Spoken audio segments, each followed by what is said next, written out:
1-877-928-8822 or visit heartdrop.com or see us on amazon.com. Extend your life with Extendovite. You're listening to Republic Broadcasting Network, because you can handle the truth.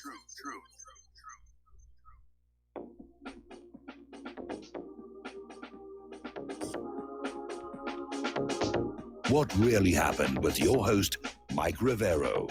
The history the government hopes you never learn. Here is your host, Michael Rivero. And aloha, America. Welcome to our show today. It is Wednesday, the 1st of May, 2019. It's May Day, International Workers' Day, which actually began right here in the United States. It's celebrated all over the world, except for right here in the United States for some reason. So it is May Day, and May Day celebrations are taking place in a lot of different places. Right now, the corporate media is being dominated by the Barr hearing before Congress, and they're giving them a real grilling, and they're not getting anywhere with it. Venezuela is almost off the news. I mean, Fox News is running a story that there are new clashes in Venezuela, but as of right now, it looks like the attempted coup d'etat has fizzled. So we'll get into that in just a little bit. Meanwhile, the phone lines are open, 800-313-9443.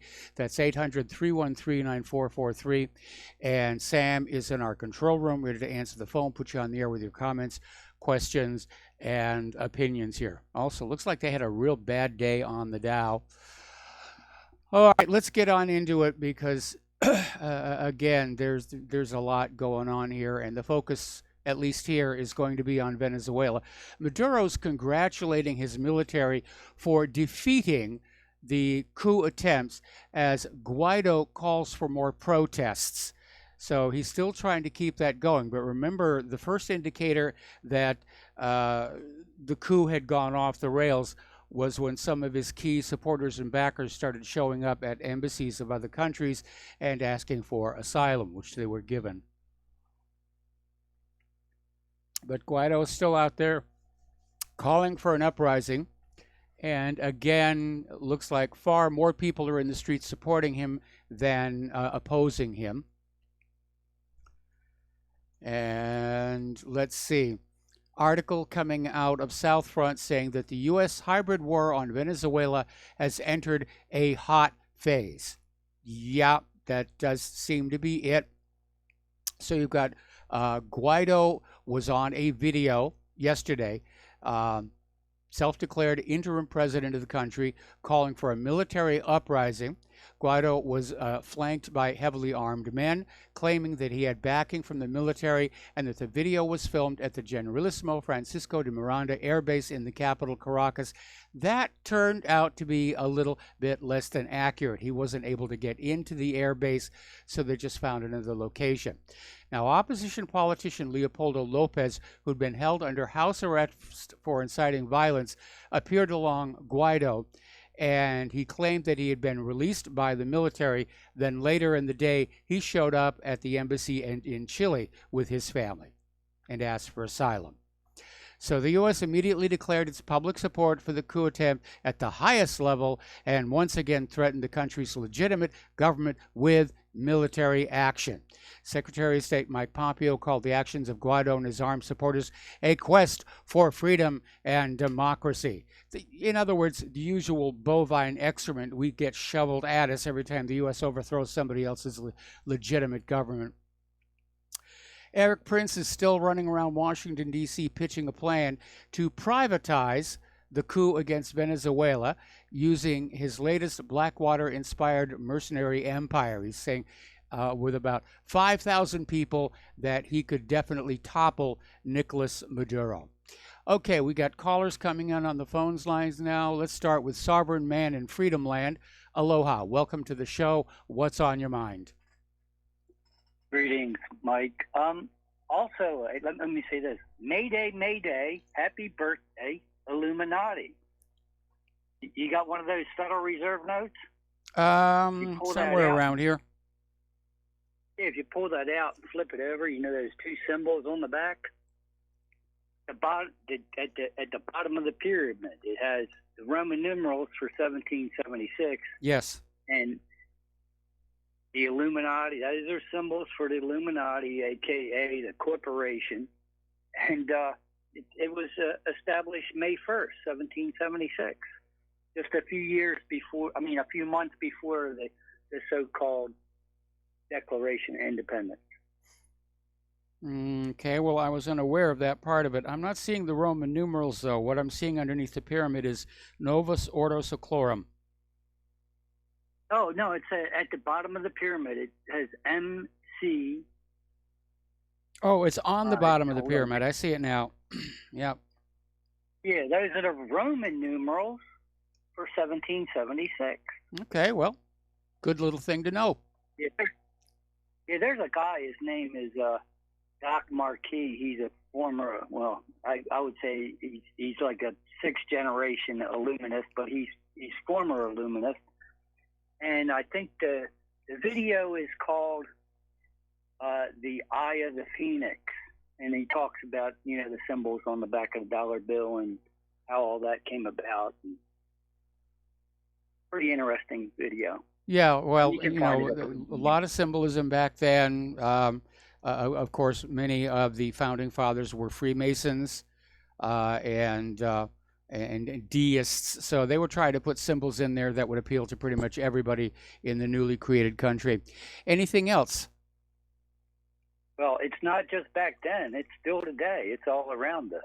Well, gotta have eyes. except for the emojis on our cell phones, most ordinary people just don't pay as much attention to symbols today as they did back then. Mostly because Yeah, I symbols agree. existed at a time when literacy wasn't that high. Right, and if you weren't that literate, but you knew the secret handshake, you could get a job.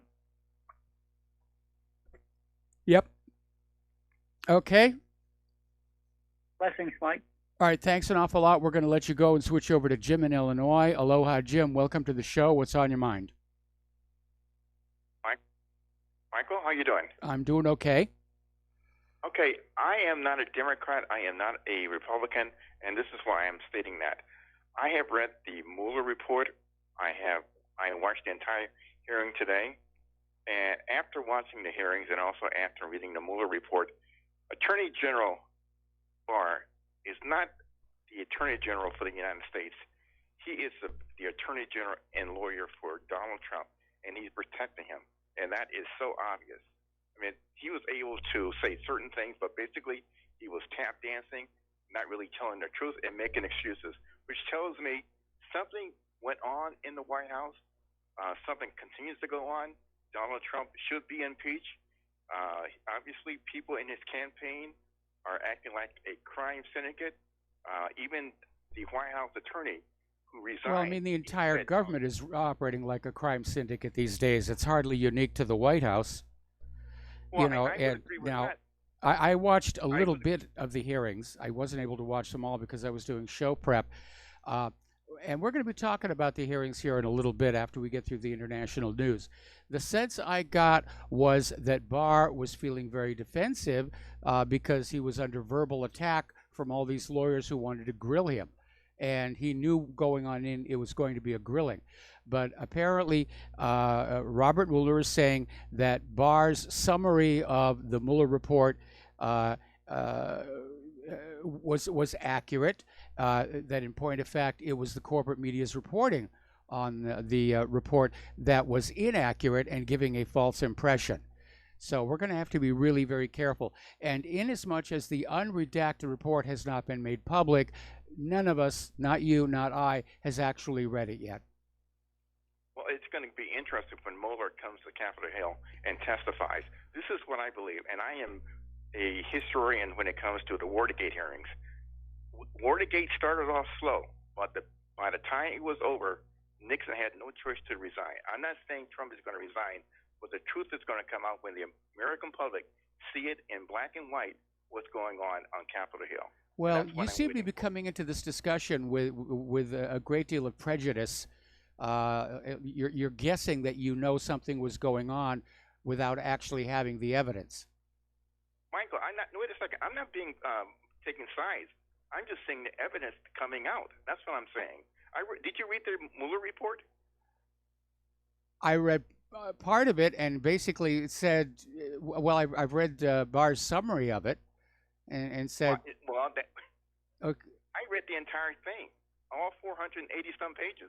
I read the entire thing, and after reading that, it tells you the reason Donald Trump was not indicted because he's a sitting president.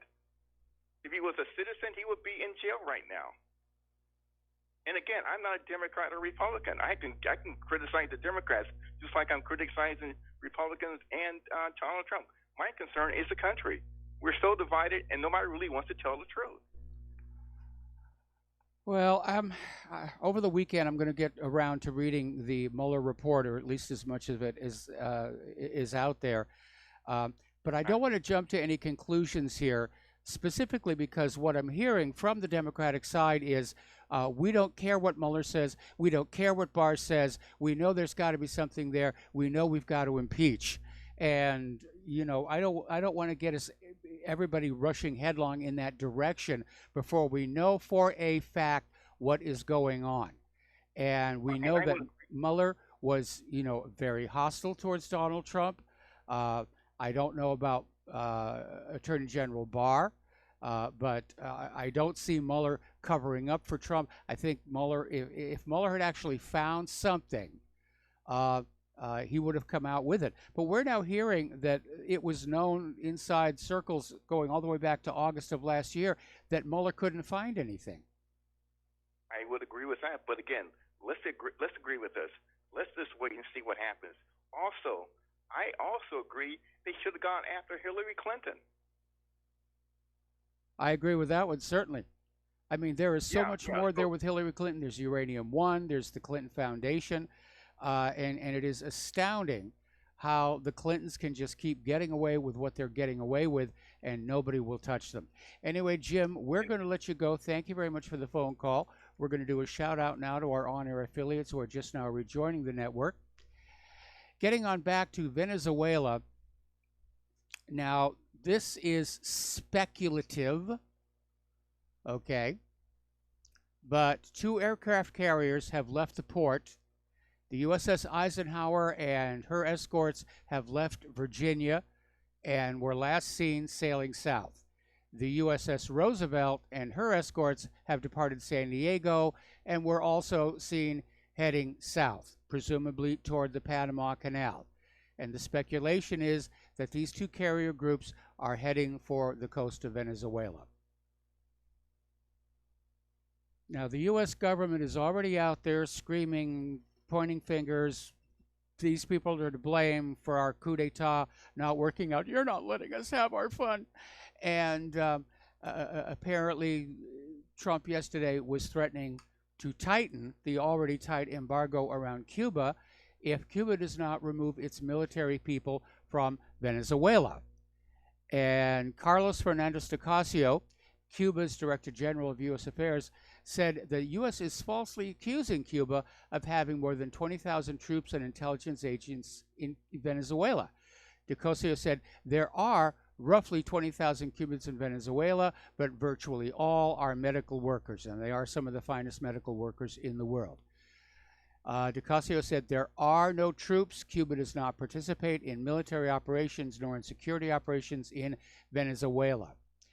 Meanwhile, John Bolton basically stated that Trump is returning to the Monroe Doctrine and will be exerting its influence to stabilize Venezuela, basically demanding all foreign influence, including Russia, remove themselves from this hemisphere.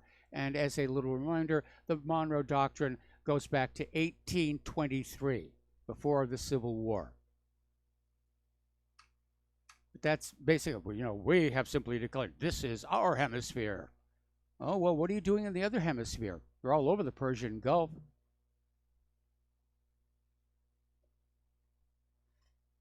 Okay. Needless to say, studies by media observers are showing that the corporate media is totally on board. Totally on board. Yes, let's change the regime. Let's get that evil Maduro. He must be made to go. And meanwhile, Lavrov to Pompeo is saying that U.S. interference in Venezuela's affairs is a breach of international law, which is certainly true with that. But again, we don't care about international law. We have the Monroe Doctrine that says we can muck about in this hemisphere as much as we want. Supporters of Venezuelan President Maduro are participating in the annual International Workers' Day March in Caracas. People loyal to the opposition of Juan Guaido have joined a rally.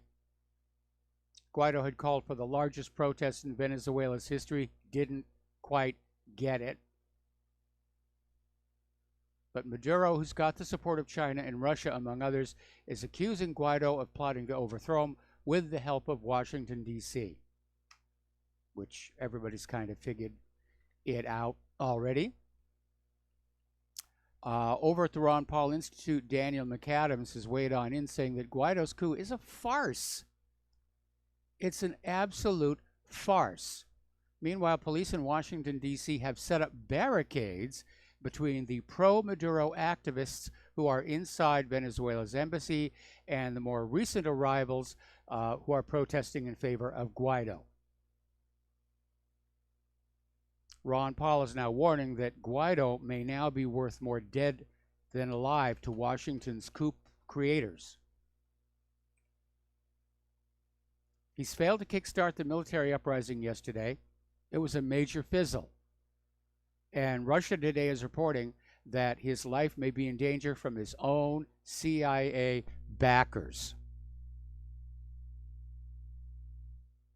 The big danger is a hard war breaking out, a wide-ranging war, thousands of troops involved and dragging on for years, another Vietnam. Okay, let's see. We're going to take another phone call. Joe in Oklahoma. Aloha, Joe. Welcome to the show. What's on your mind? Two things, Michael, quickly. You spoke about Trump and the Monroe Doctrine. Yes. Running everybody out of Venezuela. Well, you know, if he's going to go that far, why don't he start, before he gets down to Venezuela, why doesn't he start at Panama and run the Chinese out of there? Yeah, that would be a good idea. I mean, you know, why don't we take the things closest to us first? And then the second thing I'd like to comment on, and I haven't heard it said, but it maybe has been, that where people are getting slipped up on this immigration deal, Pelosi and Schumer both give it away when they do not want the illegal immigrants in their cities. And they are trying to move everyone to the central United States where Trump did win. Yes. Where the Republican base is strong. And I'm not in support of them either. But what I'm saying is that is how they will defeat the Electoral College. Oh, there's absolutely no question about that. We saw that in the midterms where the illegals were being flooded into California, which when I was growing up was traditionally a Republican stronghold. And sure, they're basically funneling these illegal immigrants into these just slightly red districts in order to flip them just slightly blue. And a whole bunch of districts in California, Southern California especially, that's exactly what happened. And that's why California lost so many of their incumbent representatives in favor of some new Democratic first-termers. And that's exactly what they're doing. The Democrats want the illegal immigrant voters to be basically poured into conservative areas. We can see that in our recent elections at the city levels in Tulsa and Oklahoma City. Republicans are not strong there anymore. Throughout the state of Oklahoma, the Republicans are strong, but when you get to the metropolitan areas, they are waning fast. And the Republican leadership has dropped the ball. At the state level, Mitch McConnell and Paul Ryan are just as treasonous, in my opinion, as anybody that's held office in our federal government.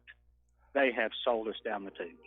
Thank you, and good day. All right, thank you. And we've got to take a break for commercials. We'll be right back.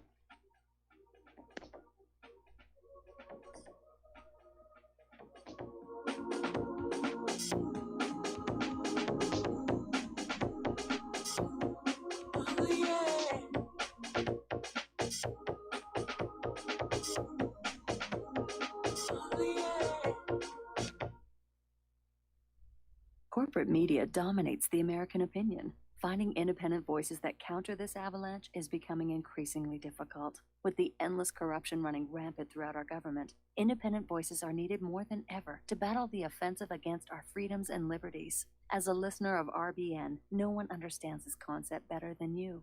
Now it's up to you to do your part. The time has come for you to take action and begin broadcasting the truth to hundreds or thousands of people every month. Sound impossible? Quite the contrary. With pointed slogans from LibertyStickers.com, you can reach countless sleeping Americans unaware that they live in a real-life wonderland. LibertyStickers.com has a huge inventory of political bumper stickers and messages that reflect the truth about our government, our politicians, and the future of America. With so many in stock, there's one perfect for you. Visit us today at LibertyStickers.com. Again, that's LibertyStickers.com. Do your part. Your voice is important. Let it be heard.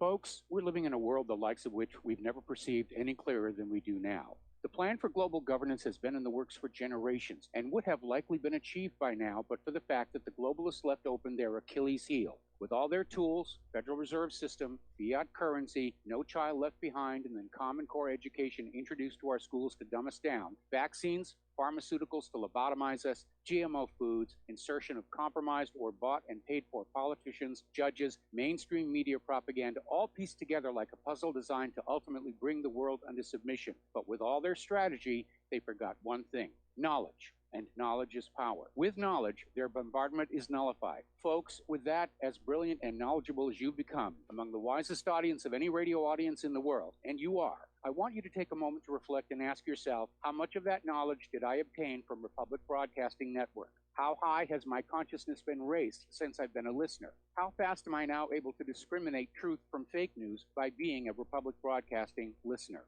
How clear am I now able to see the world since I've been listening to RBN? Ask yourselves those questions, folks. Then ask yourself, what is that knowledge worth to me? Like my morning coffee, how would I survive without it? A voice of truth in a sea of lies. Do we not all need to make sure it survives? Like public broadcasting, we are now finding we can only survive with listener support. Censorship, advertisers being attacked, truth itself being attacked. It's the only way through this. We at Republic Broadcasting humbly ask you to become a supporter. Look at your budget and make a determination of what Republic Broadcasting is worth to you and what you can afford on a monthly basis. Go to republicbroadcasting.org and pledge 20, 30, 40, 50, if possible, 100 a month or more if it's affordable. Click the donate button and become a regular monthly donor. Assure both us and yourself that Republic Broadcasting truth will continue to flow like that morning coffee. The network thanks you. We the people, in order to form a more perfect union, establish justice, ensure domestic tranquility, provide for the common defense, promote the general welfare, and secure the blessings of liberty. To ourselves. And aloha, America. Welcome back to our show here. We're going to go right back to the phones here to Al in New Jersey. Aloha, Al. Welcome to the show. What's on your mind? Oh, yes, thank you. This is regarding the previous caller. Now, I just wonder, what is it with Americans wanting to sick the U.S. on other countries? You know, when the U.S. starts attacking Panama, they're going to attack innocent people, and the Panamanians have been the most loyal of all the allies of the U.S., and they're the ones that are going to be suffering. So please don't continue with that attitude. Well, I think you need to understand something. First of all, ordinary Americans do not support what the U.S. government is doing in any of these countries around there. My comment about maybe being a good idea to recapture control of the canal from China has to do with the fact of the U.S. government's current belligerence toward China and the fact that China could, in fact, start blocking U.S. shipping from using the canal, which that would definitely lead to a military confrontation. It's all interwoven, and the U.S. is very hypocritical because they're sanctioning China, and at the same time they're importing goods from China. So which is it? Well, again, this is the U.S. government. It's not the American people. And a lot of us are feeling very frustrated and helpless. We can't regain control of this country. The government is making what I consider to be very, very poor choices. Yeah. Pardon me.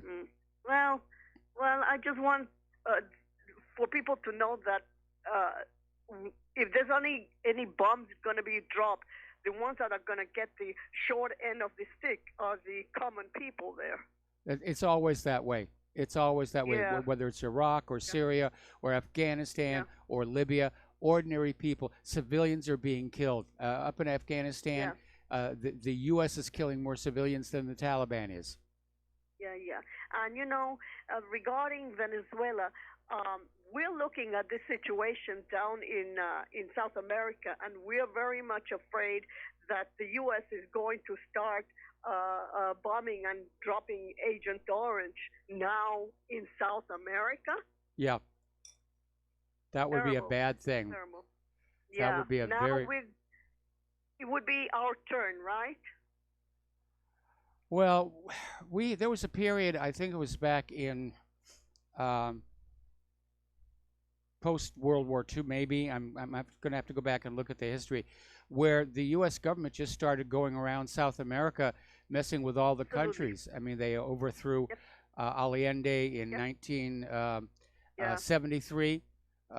They put in the dictator Pinochet, and that's where that whole image of the ugly American comes from. And Nicaragua. Yeah, in Nicaragua, and we may be seeing a revival of that whole mindset. God help us. Yes. Okay. Thank you. All right, you're welcome. Care. And we're going to switch over to Joe in Tennessee. Aloha, Joe. Welcome to the show. What's on your mind? Yeah, first time I was in Venezuela was right around the Panamanian invasion, and they were having riots there then in Caracas, and they've been having riots for 30 years at least. I mean, you got to look at it's a very unstable country considering all the oil wealth it has, and maybe that's part of why it's unstable. That's definitely why it's unstable. The U.S. has been trying to get control of that, going all the way back to Hugo Chavez. I call this guy I call him Guano. This guy they're trying to put it, because that's batshit, Yes. and he's batshit crazy. And I look at the guy, he gives me the creeps. Not that Maduro's any better. I mean, it goes back to Hugo Chavez. I mean, he was tortured when he was a political, a newcomer. The rich oligarchs that controlled Venezuela, they took him and they tortured him. Because he was like a peasant leader, in a peasant revolution, the tribal people. And, he came in, and, of course, when you've been tortured and imprisoned and your people have been abused, a lot of times you become very revolutionary, you know? Yeah. I mean, that's people don't realize that what the animosity of the peasant class to the ruling class in Venezuela, it goes very deep. Yes. Those people were really abused, and it's really a very horrible situation. I hope there's a solution, and I hope that Trump he's playing some kind of game, but he's not going to go to like any kind of real militarism, because that would be a nightmare. Yeah, unfortunately, you've got Bolton and Pompeo on either side of him who are saying, "Yeah, go get him, We're gonna bomb the heck out of him." And Trump is showing himself once again to be a very, very weak leader. He's just too easy to manipulate by the people around him. And so at this point, I would say that, yeah, I think it's a good bet that the carrier groups Eisenhower and Roosevelt are going to be off the coast of Venezuela probably by the first part of next week. We'll start seeing the the big bombs fall. stick. All right, Joe, Big thanks stick. an awful lot. We got to take a break for commercials. We'll be right back. Okay, thank you.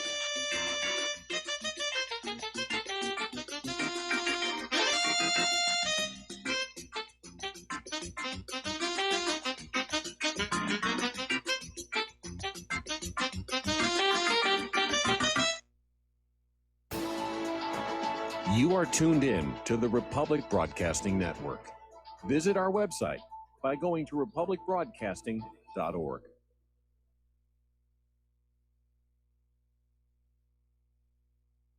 Homeowners, are you in foreclosure, expecting to be served with a foreclosure lawsuit, or suspect your lender has coerced you into an illegal mortgage transaction?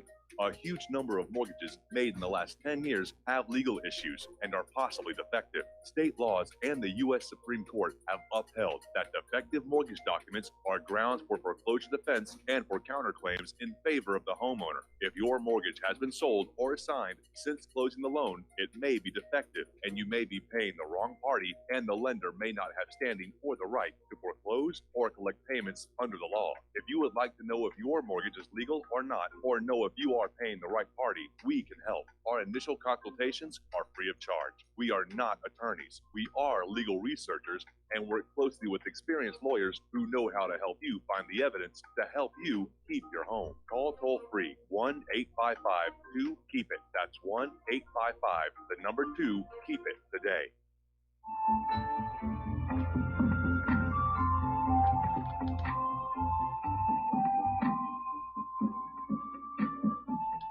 Do you know there is an ongoing war right here in America? Are you aware that U.S. citizens have been classified as enemies of the state since 1933? Have you recognized that our entire government is really a vast network of interlocking corporations engaged in commerce? Look up Title 28, Section 3002. Tune in to In Defense of Humanity on Saturday nights at 7 p.m. Central Time. Find out what's really going on and learn how to protect yourself and your family as flesh and blood men and women living in a corporate reality.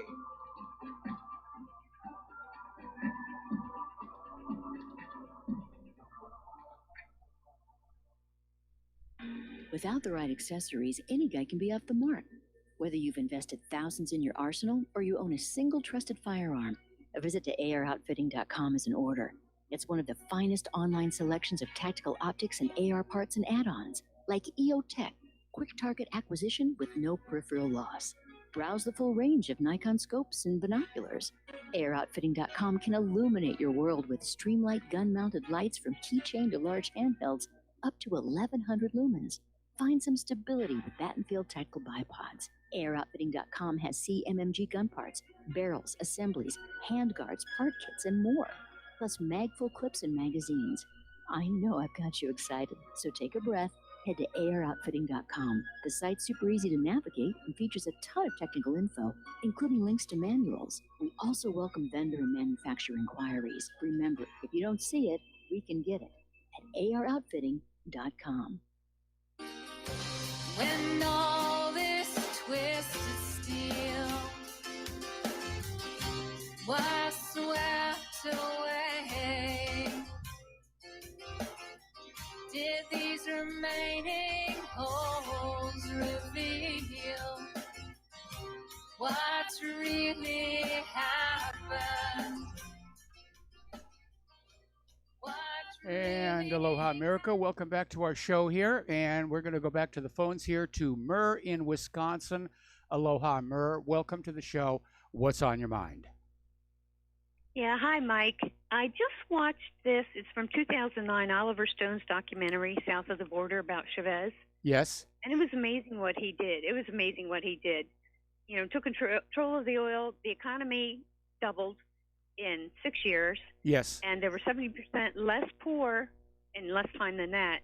So it's very, I hadn't watched it, and I was sort of like, you know. But I was talking to Patrick Slattery, and I thought, well, wait a minute, I haven't even watched this yet before I down talk it, right? Yes. So it's very good. I don't know if you've seen it. You might want to put it up on your site. I'm People putting really it ought up to on the watch site right now. It's very good. And like I put in the email, it's the media. You know. Oh, no it's question the media, about that. Fake news. I can't wait for Trump to say fake money. What happens then? Yeah. All hell will break loose, I guess. But I imagine so. That's Yeah. not going to happen, though. Trump is rapidly morphing into just another establishment front guy. You know. It seems that way due to the media. You have to remember, there's a lot going on behind the scenes. I mean, think about it. Bibi gave him gourds of wine. Now, how is that not an insult to someone who doesn't drink and his brother drank himself to death? I mean, True. there's so much subterfuge. And the things, like when he went to Warsaw, when they had the thing in Warsaw, Trump and all, Yes. he parked the GHW Bush warship, the largest warship in the world, off the coast of Israel. And just before that, he sent a listening ship, much like Liberty. Mm-hmm. But the only bit from Israel about that was, oh, yeah, we're buddies, blah, blah, basically. No. It was to prevent any false flags from going down in Warsaw or elsewhere. And it worked. Or it may have just been, goading each other, subtle insults back and forth, little messages We here. have to remember, But as far this as man has been planning. as far as Trump himself is concerned, we do have a window into the Trump administration we have not had previously, and that, of course, is his Twitter feed. Now, on the assumption that Trump's Twitter feed is not being actually generated by some staffer somewhere, we can get a picture of what Trump is thinking through that. And we can see that there is a gap between what he seems to be thinking and what he actually does.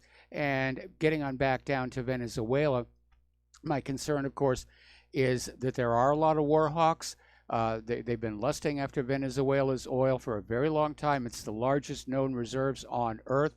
And it's not like we need the oil itself, but we are desperate to control what currency that oil is traded for. And that's been an issue with Venezuela all along, even going back to Hugo Chavez. Hugo Chavez was willing to sell that oil for any currency the buyer wanted to use. And that, of course, just undermined the whole Bretton Woods hegemonic domination of the world's economy. And that's really what all these wars are about. It isn't that the United States needs the oil. The United States has got plenty of oil. What the United States is desperate for is to keep foreign demand for U.S. dollars up. And the only way it can do that is to shackle natural resources like oil to those dollars. And more countries are breaking away from that. And that's why this country is in serious trouble right now. Yeah, in that documentary, I believe it skips over Colombia because they've always been a real tool for the U.S. Oh, yes. And continuing. And if you also look, Florida McKee, MAQUIS, has a YouTube channel, and a lot of his things get blocked often. But he's been covering this for a very long time. I was without interwebs since January till just recently. And, last year I was really, he was one of the only ones that was kind of really covering much about Venezuela and what's going on. Yeah. And it turned out satellite photos they would delete really quickly, at least for consumption of the public. I'm sure they're stashed somewhere else. But one of the satellites following soldiers, and this is all over the globe, is Strava, Strava, and they follow the Fitbits. Yes. So it's kind of fun to see the heat maps. Yes. You see them in Antarctica where they're working out. You see them on the ships where they're zigzagging back and forth. And, so you can kind of get an idea where things are. But like I said, then they delete it so we can't see it. So. Yes. But, yeah, watch that documentary, people. Mike's listeners. Okay, well, thank you very much for the phone call. We're going to let you go. And, that whole thing about Fitbit, you didn't even need a satellite for that because Fitbit sends that information back over the Wi-Fi cell phone systems. And so you had exact GPS coordinates on all these military personnel. That, of course, was giving away a lot of tactical information to a potential enemy. So I'm not surprised that they basically shut that down. Okay, getting on back to Venezuela and corporate media and the propaganda. Yesterday, late in the day, there was a claim that was put on out saying that Maduro was ready to flee Venezuela, and he was talked out of it by Vladimir Putin. Moscow's come on out and say, no, it did not happen. It was just propaganda by the U.S. to try and demoralize Maduro's supporters by saying, he's bailing out. Stop fighting against Guaido. Maduro's, he's ready to go. He's only staying because Putin made him do that. And Moscow saying, no, it didn't happen. It's part of the information war. They were trying to demoralize the Venezuelan military. Apparently, over at CNN, Jake Tapper has come under fire for claiming Venezuelan President Maduro is firing at his own citizens. And apparently, he used a misleading tweet showing army defectors on the opposition side wielding guns. And here's where it gets really, really weird. This is coming out of Republican Congressman Mario Diaz-Balart, who basically, on an interview with Fox News, came on out and said, Vladimir Putin has installed nuclear missiles in Venezuela. We're back to the Cuban Missile Crisis now. And Diaz-Balart told Fox News if Maduro stays in power, it could be an open door for the Russians and the Chinese and for others to increase their activity against our national security interest, meaning our unbridled greed, as it were. So Tucker Carlson said, are you suggesting they're going to invade? And Diaz-Balart said, the closest we ever came to nuclear war was because the Russians put missiles in Cuba. And Carlson said, are you saying the Russians will put nuclear missiles in Venezuela? And Diaz-Balart said, what I'm suggesting is that they are already there. Of course, he didn't have any evidence to back up his claim. It's just more of the fear-mongering. Now, before the fateful date of January 22nd, which is when Guaido got up there and said, I'm it, fewer than 1 in 5 Venezuelans had ever even heard of the guy. Only a few months ago, he was an obscure character in a politically marginal far-right group closely associated with gruesome acts of street violence. Even in his own party, Guaido had been a mid-level figure in the opposition-dominated National Assembly, which is now held under contempt, according to Venezuela's constitution. All it took was one phone call from U.S. Vice President Mike Pence, and Guaido was out there proclaiming himself as president of Venezuela. He's been anointed leader of his country by Washington, and this previously unknown political bottom dweller was vaulted into the international stage as the U.S. selected leader of the nation with the world's largest oil reserves. That's what this is all about. Controlling those reserves, controlling what currency they're sold for. Let's go back to the phones here. Dustin in New Jersey. Aloha, Dustin. Welcome to the show. What's on your mind? That's what it's about, Mike, recycling those petrodollars. That's what I was asking Saudi Arabia. That's like the whole thing with Iran also. It's all about the petrodollar, you know? That's all it's about, propping up a semi-dying system at this point. Yep. But, Mike, that thing with did you know there was a couple of these small commanders in Venezuela that had their units go out, and the unit didn't even know what they were going out for, so they got set up to make it look like they were there to support Guaido, but they weren't, because I saw interviews with them. Yeah. On so yeah, it was all a big propaganda show. Like, Maduro was ready to get on his plane. Yeah, okay. They did the same thing in Turkey when they tried the coup d'etat against Erdogan. They claimed he was already on a plane out over the Atlantic. He'd left the country. There were these military units that were sent on out, didn't know what they were going to be doing. It's the same script all over again. Yeah, and the whole thing with Guaido saying, he was at the Air Force, but he wasn't in the base. Nope. And all those pictures, it's all smoke and mirrors to try to get Guaido has no support. You Nope. know, Leopold Lopez was like basically, I'd say the brains. Guaido is like the totem pole, like on top of the totem pole in terms of just image. But Yep. Leo Lopez is the, is a link, that's actually more important. That's why he was the first to flee. He's bugged out already. But Mike, like I said before, if Trump, I still don't think there's going to be no air attack. I would probably see maybe mercenary starting like some kind of a proxy war there, because if Trump does this, he ain't going to get reelected. Like it's over. Yeah. Like, I'm not going to vote for him now anyway. Because of all this crap going on. Now, the only way I would ever vote for Trump in 2020 is if Hillary was the Democratic candidate. But on that caller, you had a couple callers ago, he goes, Trump. Well, I want to ask you this, like, if Trump got, say, impeached over some crap, it would lead to Pence. If Pence disappears, you would have Nancy. But what would change, people? The system is still the system. It doesn't matter who is in. Yes. It's the system that's the problem. Is Trump corrupt? I don't know. I don't know the guy. Is your system corrupt? Hell yes. And the Mueller report and all that. Who wrote? You got to go like, who wrote this? Who wrote them? All the intelligence agencies, the CIA, the NSA, the DIA, the FBI, the State Department, Justice Department, it's all corrupt. Loretta Lynch, Comey, this or that, on and on. So they can write any report they want and fill it with crap. It doesn't mean it's true or not true. You know what I mean? They can make up anything they want. True. Anything. So like I said, what's changed? Like the system is still there.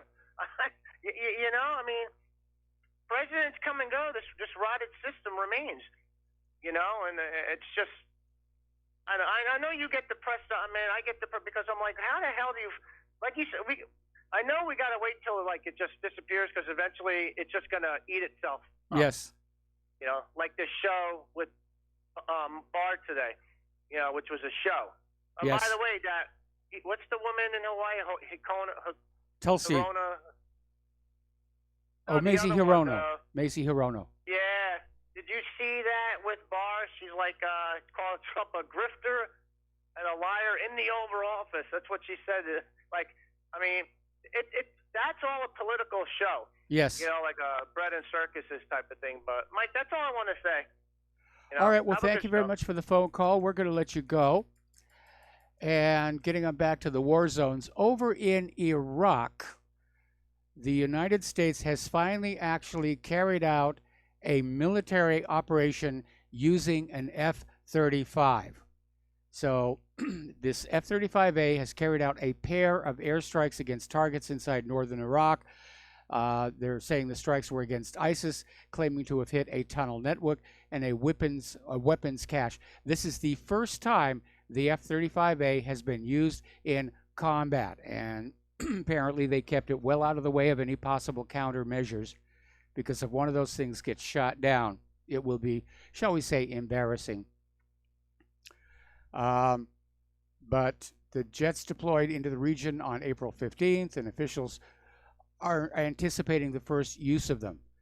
Now, the F-35 program has been wildly expensive, and the Pentagon is eager to start putting them into the field where it can sort of justify what they're doing and stop being an overpriced prototype and start being an overpriced weapon. So they finally got to use one. We'll see what happens with that here. Up in Idlib in Syria, a Saudi national that served as military commander of Hayat Tahrir al-Sham was reportedly assassinated in the Idlib province.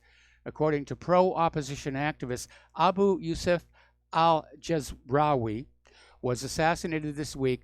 Unknown assailants opened fire on the commander inside the Idlib governorate town of Ma'arata. Now, Jazrawi was considered a security advisor to Hayat Tahrir al-Sham's leader, Abu Muhammad al-Jalani, before he was killed.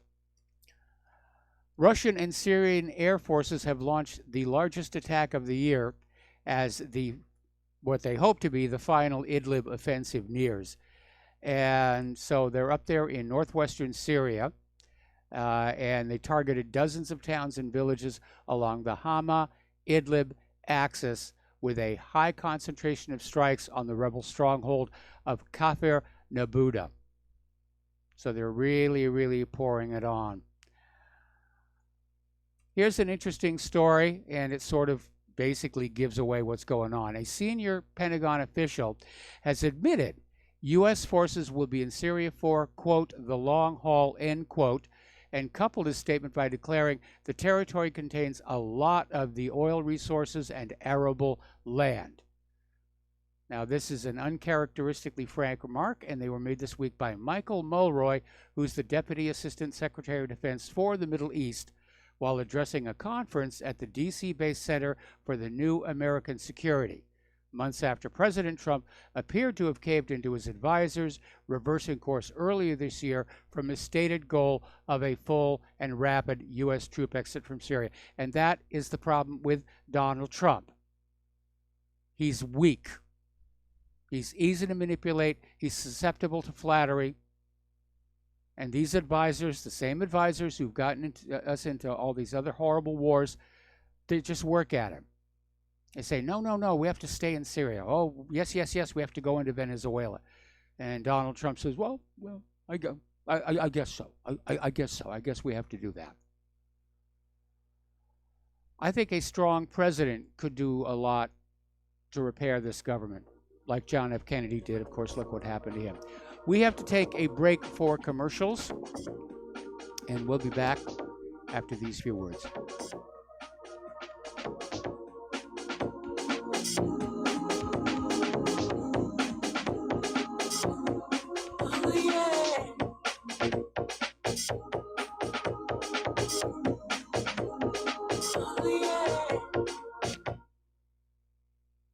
Do you or a loved one suffer migraine headaches? Listen to what scientist Kurt Hendricks has to say. 35 million people in the United States suffer with debilitating migraines.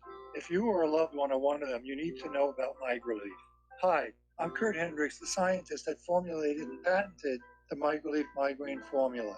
MigraLief is a non-prescription dietary supplement recommended by neurologists, pharmacists, and pediatricians to address nutritional deficiencies in both adults and children over 2 with migraines. Try MigraLief for 3 months and see the powerful difference it can make in your life, or get your money back, no questions asked. Go to MIG911.com or call 800-MIG-7354.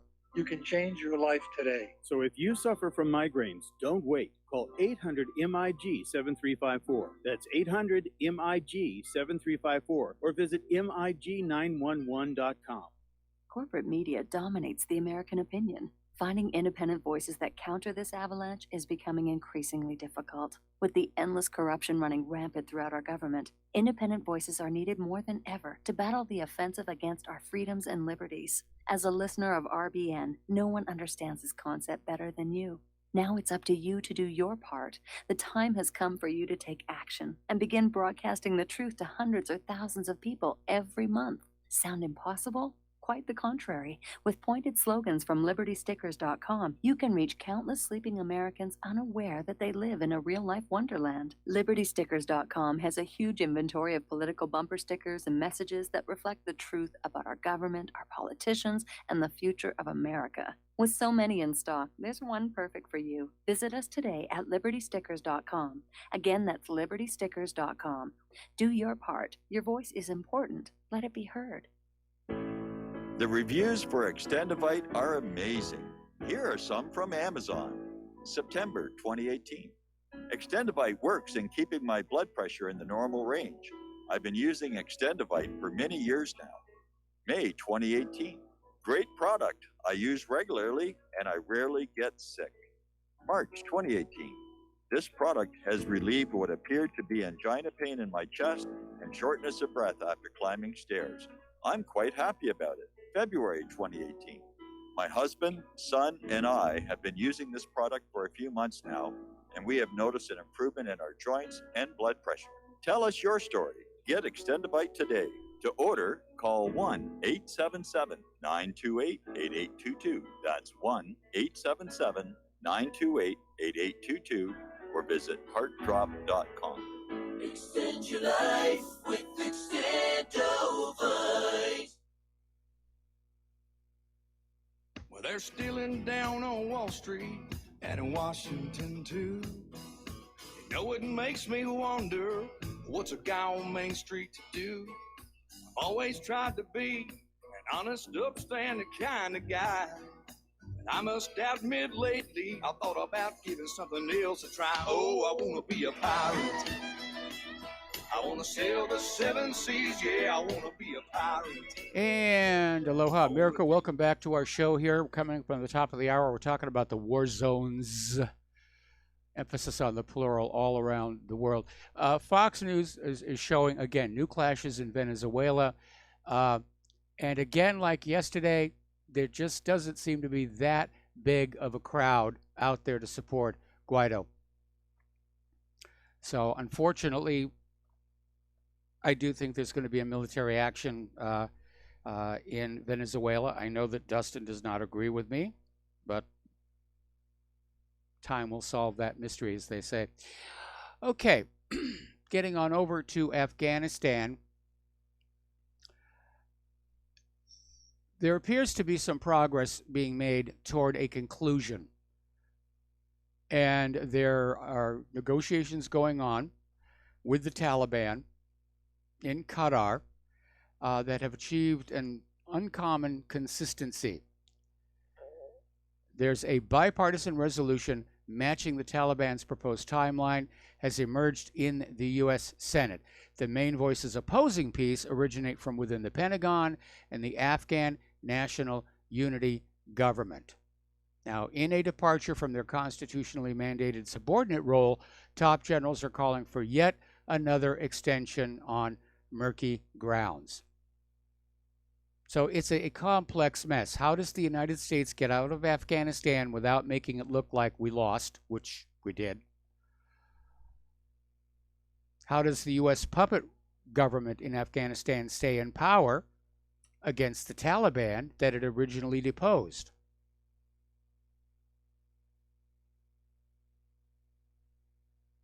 Okay, I'm watching the video feed from Caracas, and looks like the tear gas is already out. Down in Gaza, they have a problem with their water supply. We were talking the other day about California, how their tap water is carcinogenic, radioactive. And one of the reasons Gaza throughout history has been such a popular place is that it had lots of natural water. And every army leaving or entering the Sinai Desert would stop in Gaza and, have a cool drink, fill up the canteens and skins. But today, the water of Gaza is a toxic situation. And it's because of the repeated Israeli attacks, the sealing of its border by Israel and Egypt, and it's left the territory unable to process its water or waste. Every drop of water swallowed in Gaza returns to the environment in a degraded state. It's just going back into the soil, whether coming right out of the toilets, coming right out of the hospitals, just right back into the soil. Over at the University of Massachusetts in Amherst, there's a group of Jewish students asking a judge to order a panel discussion about Palestinian human rights off campus on the claim that it is anti-Semitic. Now, a judge heard the arguments, has not yet ruled. We'll take a break here for station identification. We'll be right back.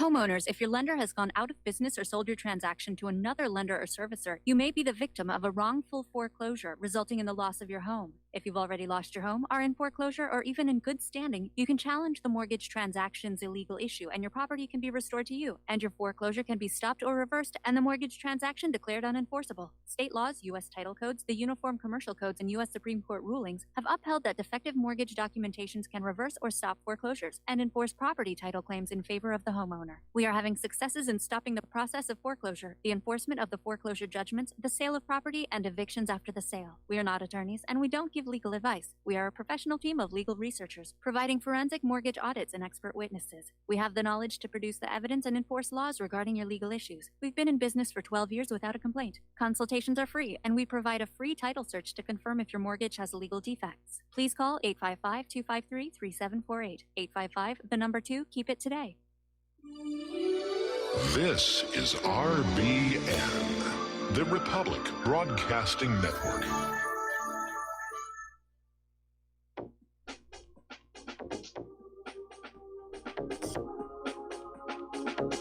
What really happened with your host, Mike Rivero, because World War III is a really bad idea. Here is your host, Michael Rivero. And aloha, America. Welcome back to our show here. We're talking about events surrounding Israel, of which there are a great many. But here's an interesting little article. This came out of Electronic Intifada. And apparently in the wake of the recent elections, some of Israel's liberal backers are starting to fret that the self-described Jewish state is becoming ever less democratic. And that, of course, is going to be a bit of a problem because Israel likes to proclaim itself the only democracy in the Middle East. And on that platform, of course, does quite a bit of fundraising here in the United States. But the general line in Israel and among its Western supporters is that the country is able to balance its two important ideals and core principles, namely that it is a Jewish and presumably a universally democratic state. And it's shifted lately that this balance was offset by the recent right-wing tilt in the country. And that rightward shift is what has enabled Israel's passage of its apartheid-like nation-state law. It's not apartheid-like, it's apartheid. And the abandonment of its universal democratic identity in favor of an exclusivist Jewish one. Now, earlier in the week, there was a bit of a stink over a cartoon that appeared in the New York Times, which was immediately taken down from the website, and the New York Times davened and groveled and apologized for the anti-Semitism, but that's not the end of it. Israel's ambassador to the United Nations, Danny Danon, is out there demanding the United Nations criminalize anti-Semitism. And Danon said the time for talking and having a conversation is over. What Israel and the Jewish community around the world demand is action now. And he said basically those who engage in anti-Semitism must be punished, whether it is here at the UN or by political leaders, editors, policy pundits, or college professors. It does not matter. Anti-Semitism should have no place in our society. And again, they're trying to rebuild that shield behind which Israel hides. Because what Israel is trying to claim is anti-Semitism is criticism of the government of Israel and its actions. And that political cartoon from the New York Times was exactly that. It didn't bash Jewish people. It didn't attack their faith. It was basically a cartoon involving Benjamin Netanyahu and Donald Trump and the relationship between them. And that's a legitimate area of discussion. But Israel's trying to claim, no, anything that makes Israel look bad, that's anti-Semitic. And it's a ridiculous approach to take to anything, but Israel's gotten away with it for a very, very long time. But it makes about as much sense as claiming that you shouldn't criticize the Nazis because you're just showing your hatred of the German people. That's how absurd this whole idea is. But I can understand why Danny Dannon is in a bit of a panic here. Over at scottthornton.org, there's an article showing that polls taken among the American people continue to show that support for Israel is sliding. Support for Palestine, Gallup last month, their poll showed support for Palestine among Americans is now higher than support for Israel. That's a stunner. That's an absolute stunner, and that's why Israel is in a panic. All right, let's take a phone call now. Peter in California. Aloha. Welcome to the show. What's on your mind? Mike, I think they should make a law that says that Jewish supremacism is illegal. We should make it illegal. We should make dual loyalty illegal. I agree with you on that last one. We should make fifth column, subversion of the government, illegal. I think it already is. Well, you know, but that's what they're doing. It's the fifth column, Mike. Yes. And we should make the people who enable it, you know, because the only reason why we can't stop it is because anybody who goes to stop it is immediately labeled anti-Semitic. And so they have to do it themselves, and they never do. They never do. It's a bunch of enablers, and the rest are fifth column. Yep. And so we should make all that illegal. And if they don't want to agree to it, then you know what? Go to the Holy Land. God gave you your real estate license. Go back over there, take that, and get the hell out. Yep. I would agree with you on that one. Now, here's the issue. Everybody thinks they're supreme. Okay, that's unfortunately part of our xenophobia and part of the whole racism issue. And so I don't think you can really say that can be made illegal. But I agree on the dual national situation.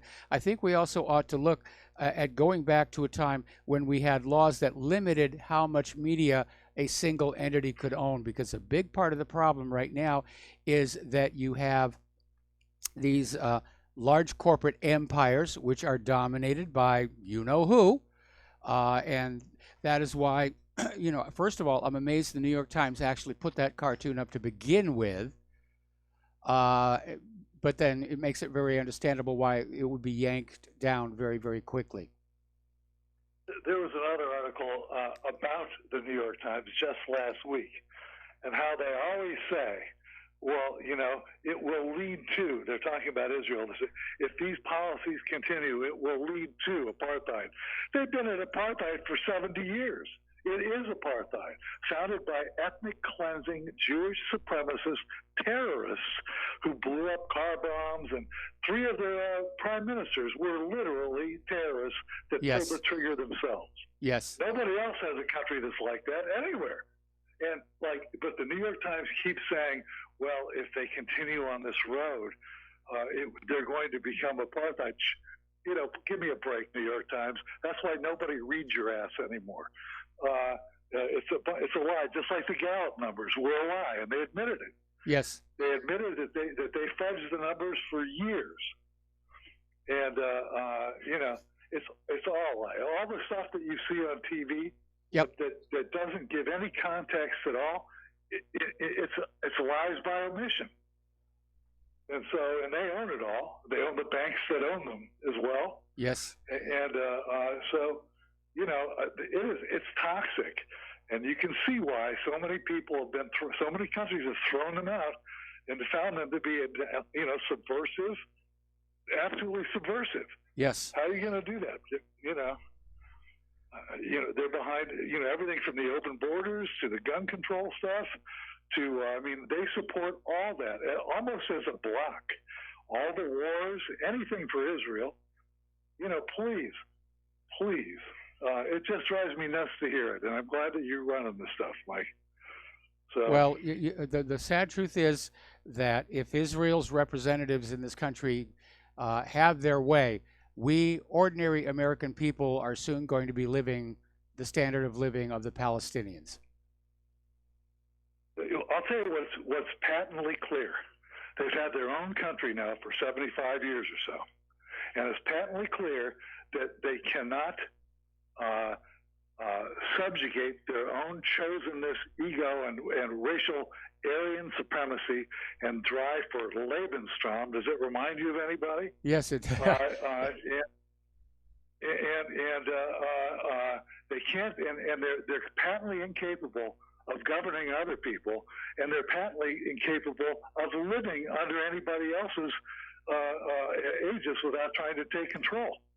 They're incapable of doing that. They will organize somehow and subvert everything. And I'm sorry, but that's just the nature of the culture.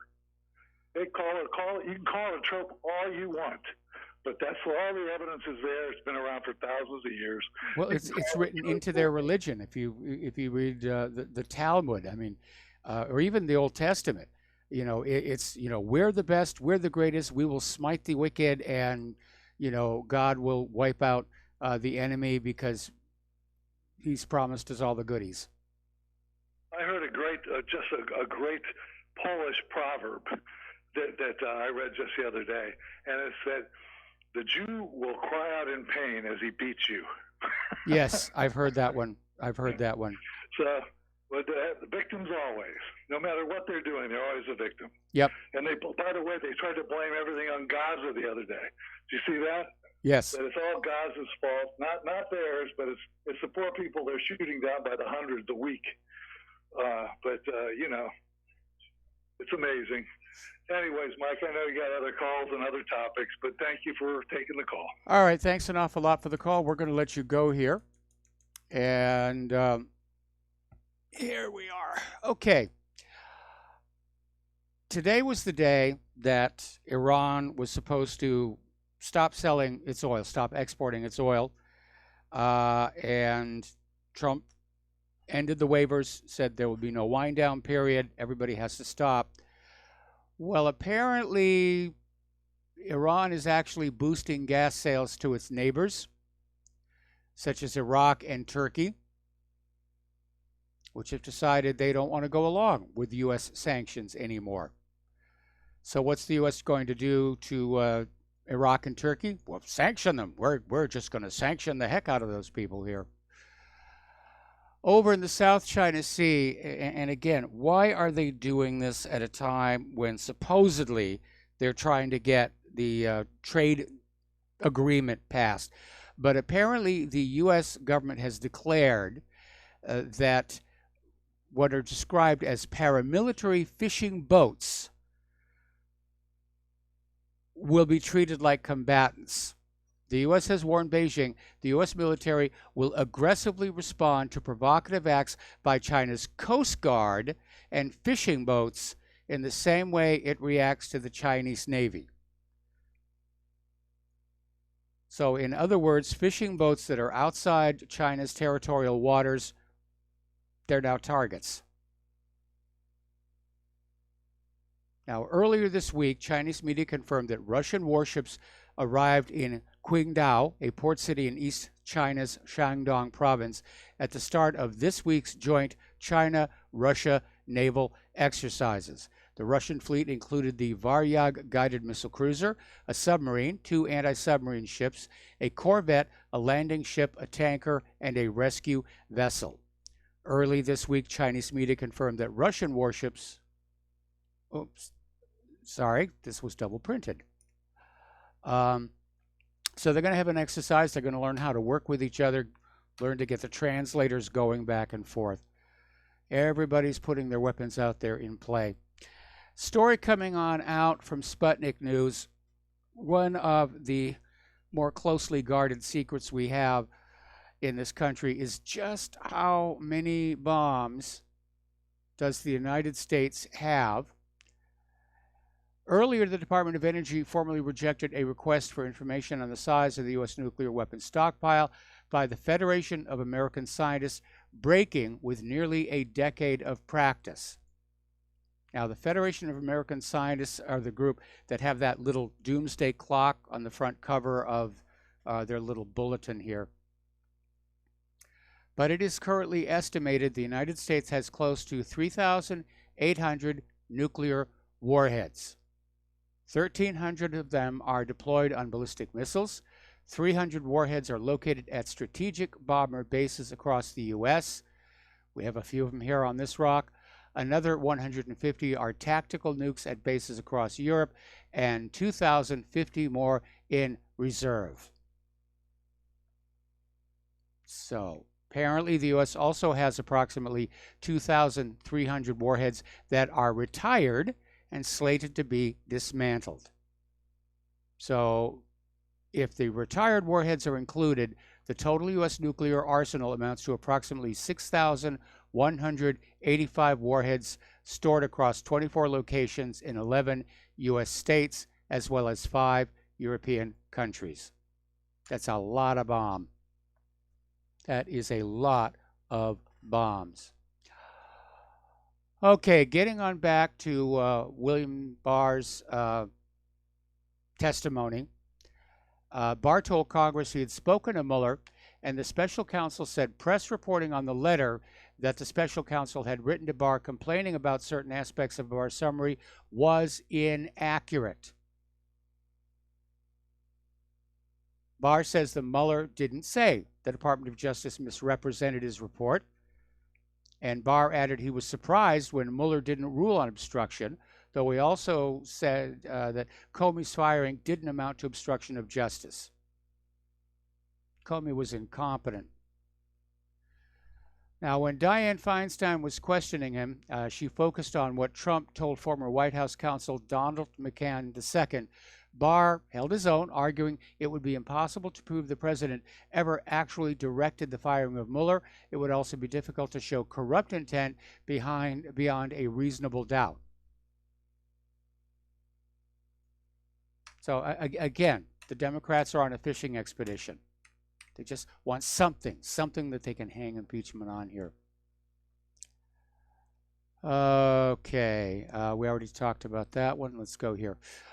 Story coming on out from amgreatness.com, and it says, forget about what's going on with the Mueller report here.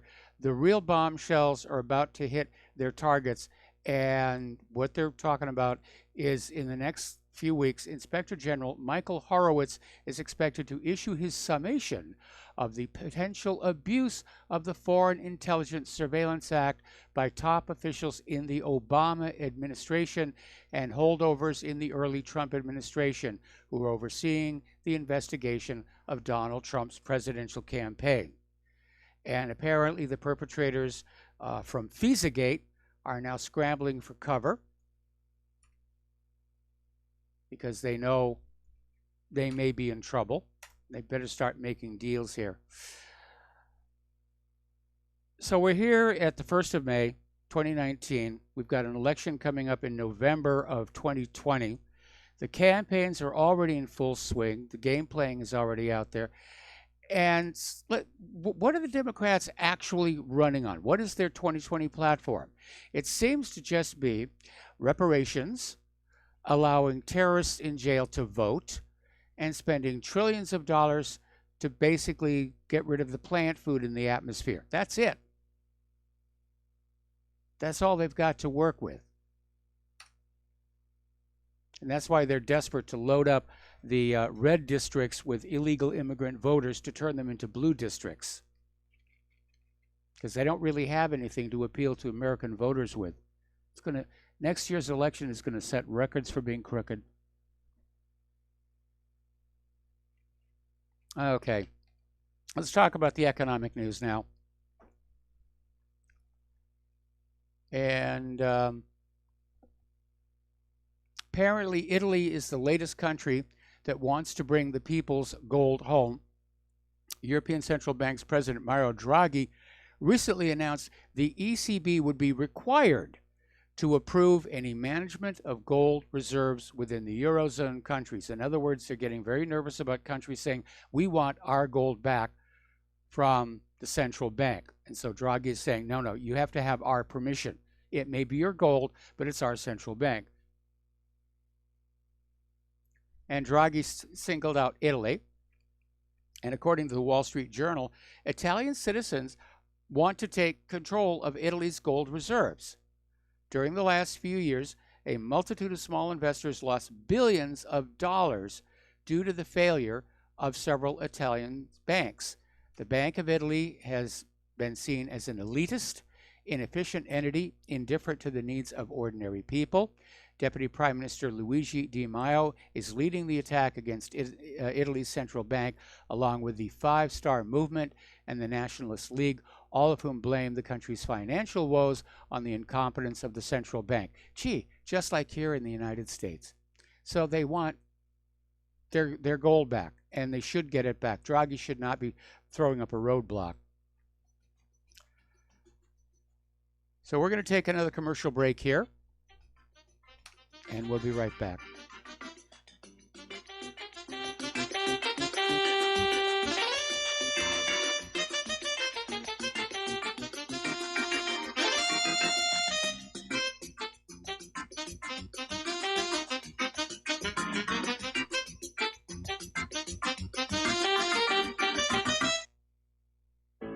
Many people write us about their experience with Extendivite. Allow me to read you some from Amazon.com. This product is superb. I have been taking it for about a year now, and I can feel my cardiovascular system run like a Swiss watch. I definitely recommend this product for anyone that has high cholesterol, high blood pressure, and heart palpitations. A+. It's potent, but it works. I have been waking up for the past 3 years with numb hands, and a week into using Extendivite, my numb hands seem to have cleared up. My circulation was off, and now it's back on track. So I'm happy. I feel so energized, and I have my husband on it now. My mother-in-law has cholesterol problems, so I bought her a bottle as well. Thank you so much. Love the product. Tell us your story. Get Extendivite today. Call 1-877-928-8822 or visit heartdrop.com. Extend your life with Extendivite. Folks, we're living in a world the likes of which we've never perceived any clearer than we do now.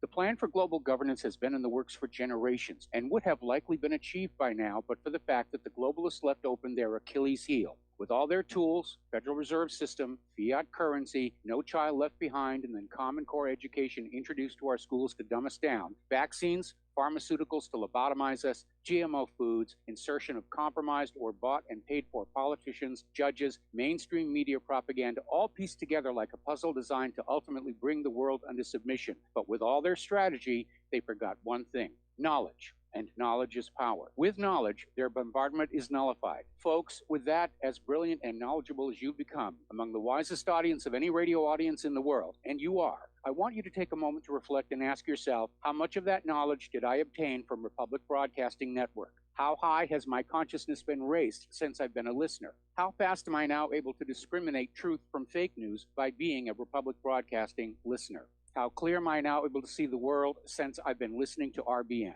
Ask yourselves those questions, folks. Then ask yourself, what is that knowledge worth to me? Like my morning coffee, how would I survive without it?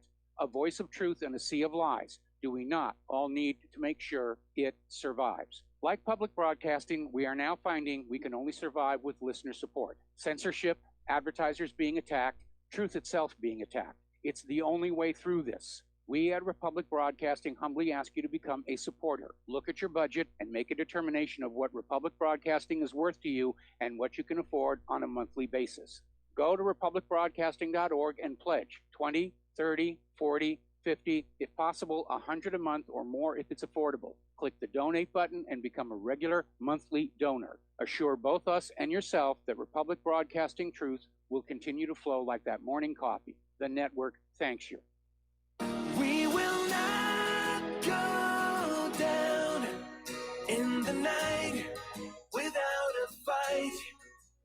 You can burn up our mosques and our homes and our schools, but our spirit will never die.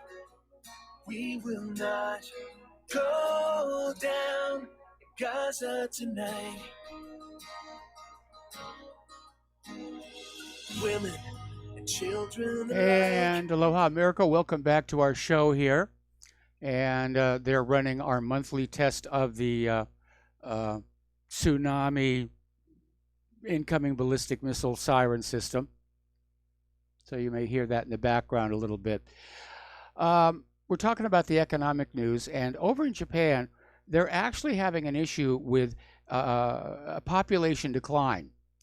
And apparently it has been rather serious, whether it's just people not having new babies or people moving away, or obviously Fukushima's had an impact as well. But right now, there is a record 8.46 million homes in Japan that are vacant, completely unoccupied. Good, let's send them our homeless people. By the way, somebody just sent me an article here saying that on its recent deployment to the Mideast, the F-35 apparently was sent with the wrong spare parts. A little bit of a supply chain whoopsie there. Okay, let's talk about immigration. The immigrants are still pouring into this country. Nothing is being done. Trump is out there tweeting like crazy. And he's getting ready to talk about war with Russia and China. But how can this nation ever repel a military invasion by a well-armed military like the Russians or the Chinese or even from South America if we can't repel an invasion by a ragtag, disheveled, unarmed mob of impoverished illegal migrants? It just doesn't make any sense at all. All right, let's grab a phone call here. Barry in Oklahoma, aloha. Welcome to the show. What's on your mind? Oh, he dropped. Fair enough. Over in Switzerland, according to newly released data, several migrant groups of different national origins have welfare dependency rates well above 50%, with over 80% of the Somalis in the country taking state handouts. Now, the data was gathered and released by both the Federal Statistical Office and the State Secretariat for Migration and shows that the 4,000 or so Somalis in Switzerland are by far the most prone to being on government benefits, with 83.7% relying on state income. Other nationalities have rates over 50%. Eritreans are 54.7%, and Angolans at 54%. It's just a huge, huge drain on the system. Over in Stockholm, Swedish anti-extremism SAR is allowing returning ISIS fighters re-entry to the country, describing them as caring citizens. And they're trying to tell Swedish residents, you've got nothing to fear from these ISIS fighters returning from the Middle East to live peaceful, crime-free lives in Sweden. That's going to be a tough sell here. Now, Christina Kiernan, Stockholm's anti-violent extremist coordinator, claimed jihadis who returned from Syria and Iraq were living orderly lives following a public outcry regarding the government's decision not to strip people who fought in radical Islamic terror organizations of their Swedish passports. So basically, the idea is they're returning from killing, beheading, blowing things up, improvised explosive devices, and we can just expect them to start baking bread and something like that. Over in Great Britain, Julian Assange has been sentenced to 50 weeks in jail for jumping bail. So he's not going to be back in the United States for another year, supposedly, unless Britain decides to just go ahead and extradite him in the middle of his jail sentence. But here's an interesting little article, and it came out of Medium.com. It's authored by Caitlin Johnstone, basically saying why Australians should fight to bring Assange home. And that's always been one of the very annoying questions ever since this whole situation began. Where was Australia during all the years that Assange was staying in the Ecuadorian embassy? and I understand that Assange went to the Ecuadorian embassy because the Russian embassy wouldn't have him. Wasn't there an Australian embassy in London? Why didn't he go there? And why hasn't Australia ever raised a diplomatic offensive, if you will, to get Assange back under their control? He's their sovereign citizen. They've dropped the ball. Okay, we got to take a break for commercials. We'll be right back.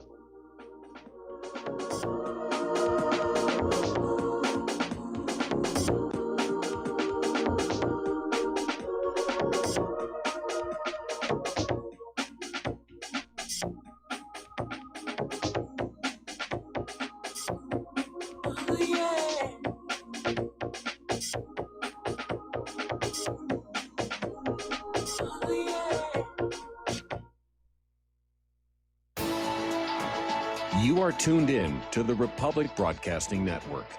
Visit our website by going to republicbroadcasting.org.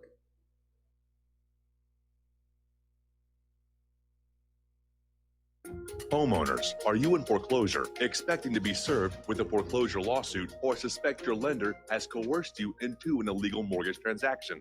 A huge number of mortgages made in the last 10 years have legal issues and are possibly defective. State laws and the U.S. Supreme Court have upheld that defective mortgage documents are grounds for foreclosure defense and for counterclaims in favor of the homeowner. If your mortgage has been sold or assigned since closing the loan, it may be defective, and you may be paying the wrong party, and the lender may not have standing or the right to foreclose or collect payments under the law. If you would like to know if your mortgage is legal or not, or know if you are paying the right party, we can help. Our initial consultations are free of charge. We are not attorneys. We are legal researchers and work closely with experienced lawyers who know how to help you find the evidence to help you keep your home. Call toll free 1-855-2-KEEP-IT. That's 1-855-2-KEEP-IT today.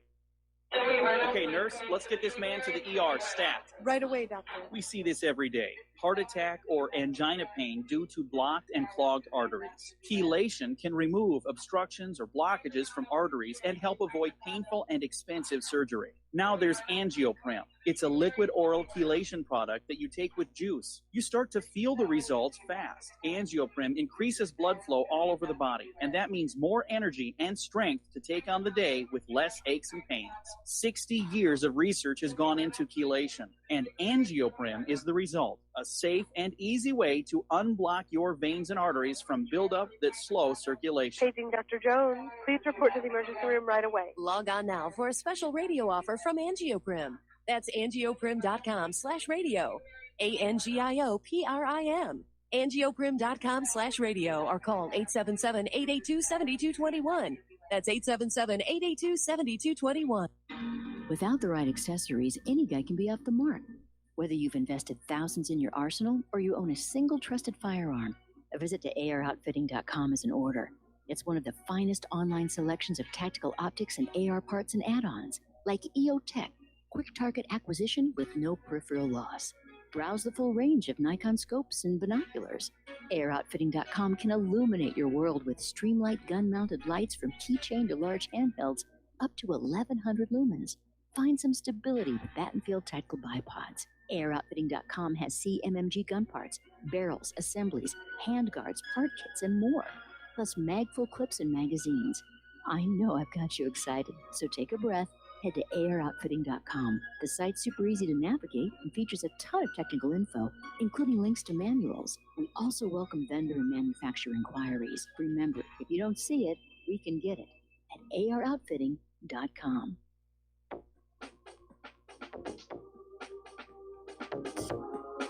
What really happened with your host, Mike Rivero. Join Mike on the air. Call toll-free 800-313-9443. 800-313-9443.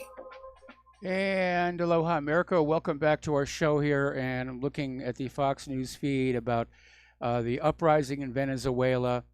And they're making a big point over the fact that it's an unarmed uprising because Venezuela banned private gun ownership back in 2012. Well, all of a sudden, yes, the people should have arms. They should be able to stand up to an abusive government. And what I'm seeing here is it's not a big crowd, and they're kind of just standing there. Like somebody said, let's go down and we'll join the revolution. I say, oh, well, okay, there's nothing on TV. And they're basically just standing around. Getting on back to Julian Assange, I did confirm during the commercial break, there is an Australian consulate in London, and it sort of boggles the mind why Julian Assange did not go there. But there's this Australian activist, Somerset Bean, and he's launched a GoFundMe with the simple goal of circulating 1,000 giant posters throughout Australian cities in the lead up to the May 18th elections, calling for Assange to be brought home. And the posters are urging Australians to contact their representatives and put political pressure on them to stand up for one of the nation's best and brightest stars. So, but yeah, I find it very disturbing that the Australian government has never really made an issue about this stuff. Story coming on out of Investment Watch blog. If you are planning on traveling by air in the near future, apparently government searches of phones and laptops at the airports are rising. No idea what they're looking for. Copyrighted videos, something like that. But again, it's just a complete abandonment of our Fourth Amendment right to privacy. Actress Julia Roberts is now out there calling for gender-neutral schools. Bathrooms, rather. She wants gender-neutral school bathrooms.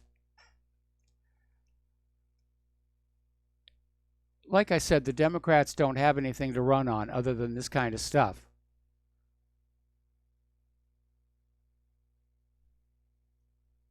They're doomed.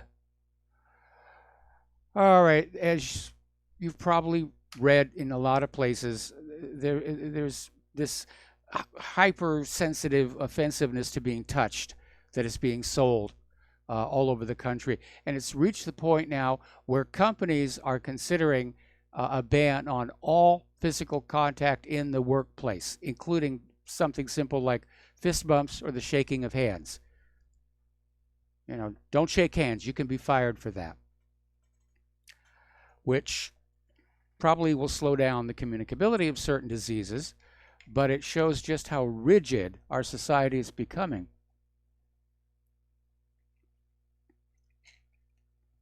Other places in the world, of course, things are very different.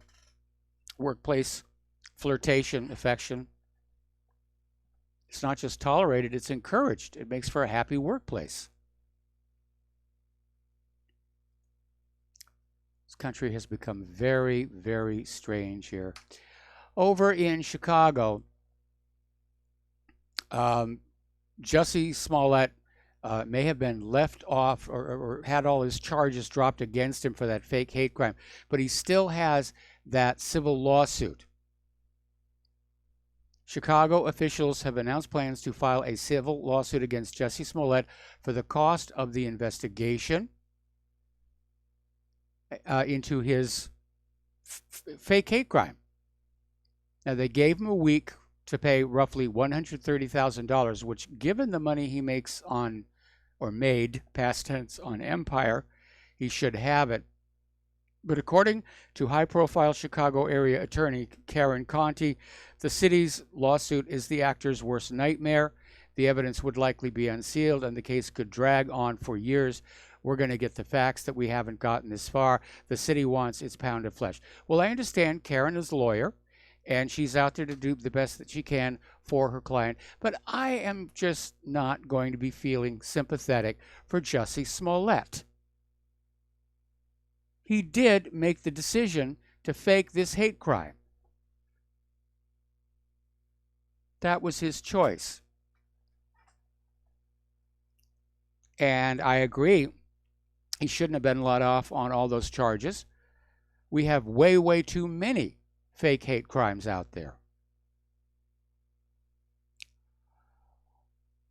Over in New Jersey, the incumbent Democrat mayor of Elmwood Park, New Jersey, has been charged with interfering with the secrecy of the election process.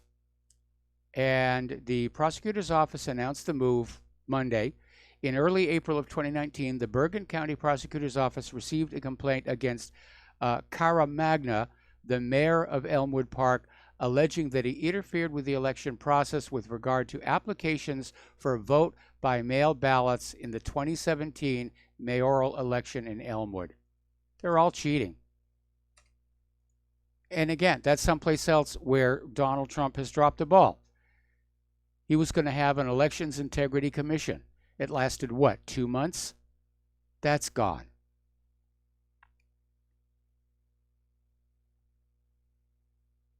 Now, Democratic 2020 hopeful Pete Buttigieg, I hope I'm saying that correctly, basically came on out saying that he supported some exceptions to the mandatory vaccines and said there could be personal or religious exemptions. And immediately, of course, Democrats got on him, pharmaceutical executives got on him, and he was forced to backtrack. And his spokesman came on out and said, Pete does support some exceptions, except during a public health emergency to prevent an outbreak. Boy, such a tense issue, these vaccines. All right, we're going to take a phone call now. Richard in California, aloha. Welcome to the show. What's on your mind? Yeah, I just had a question about the very first call of your show. So he was saying that the only reason that Trump wasn't indicted was because he was president. What page is he reading? Yeah, I mean, the report, the portions of the report I read said they didn't find anything.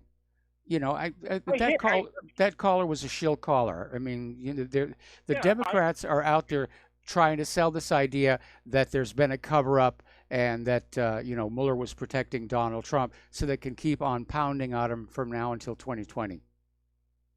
I agree completely.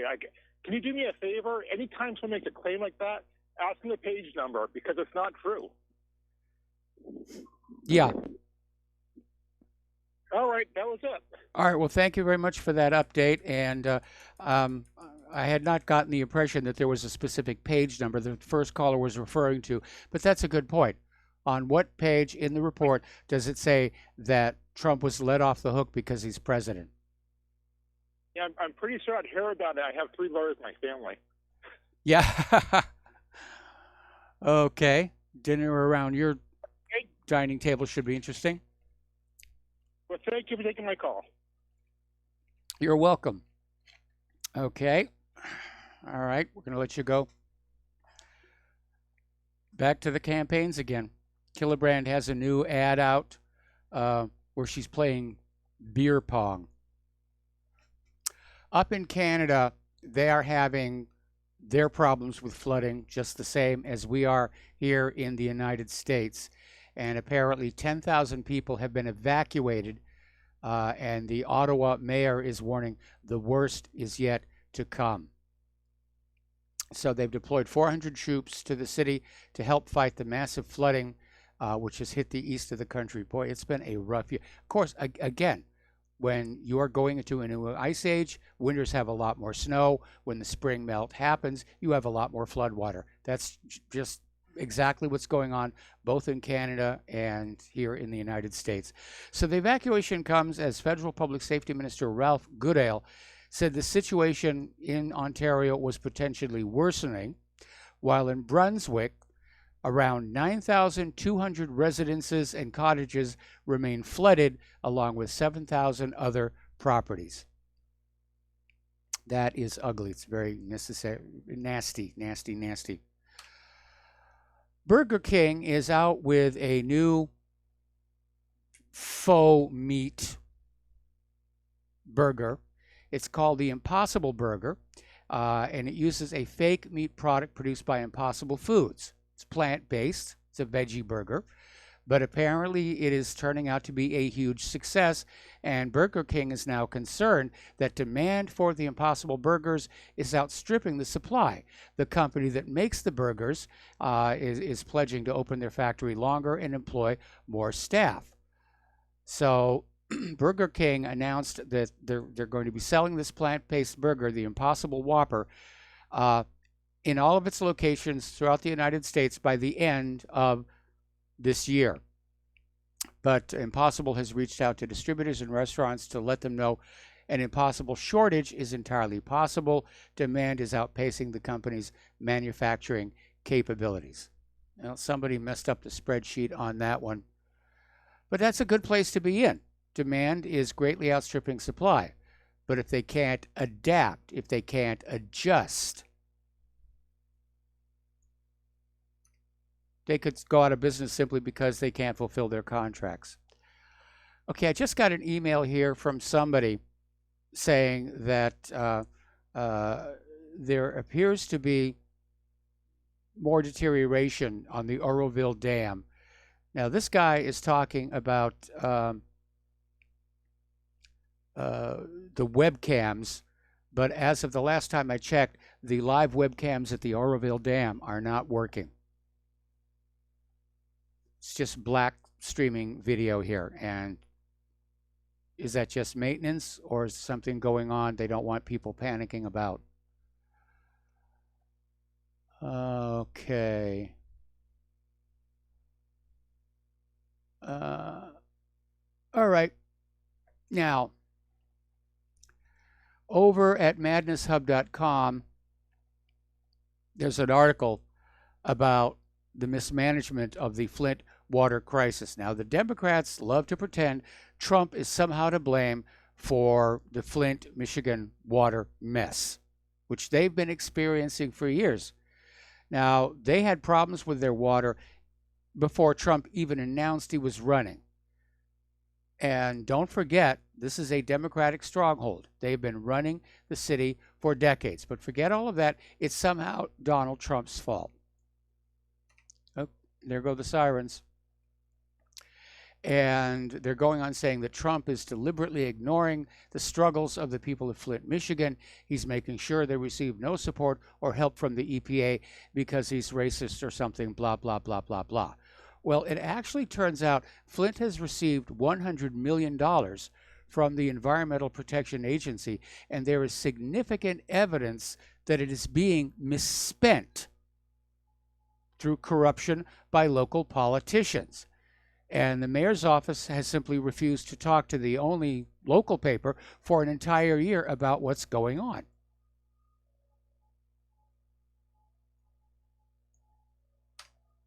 Boy, everybody's out there lying here.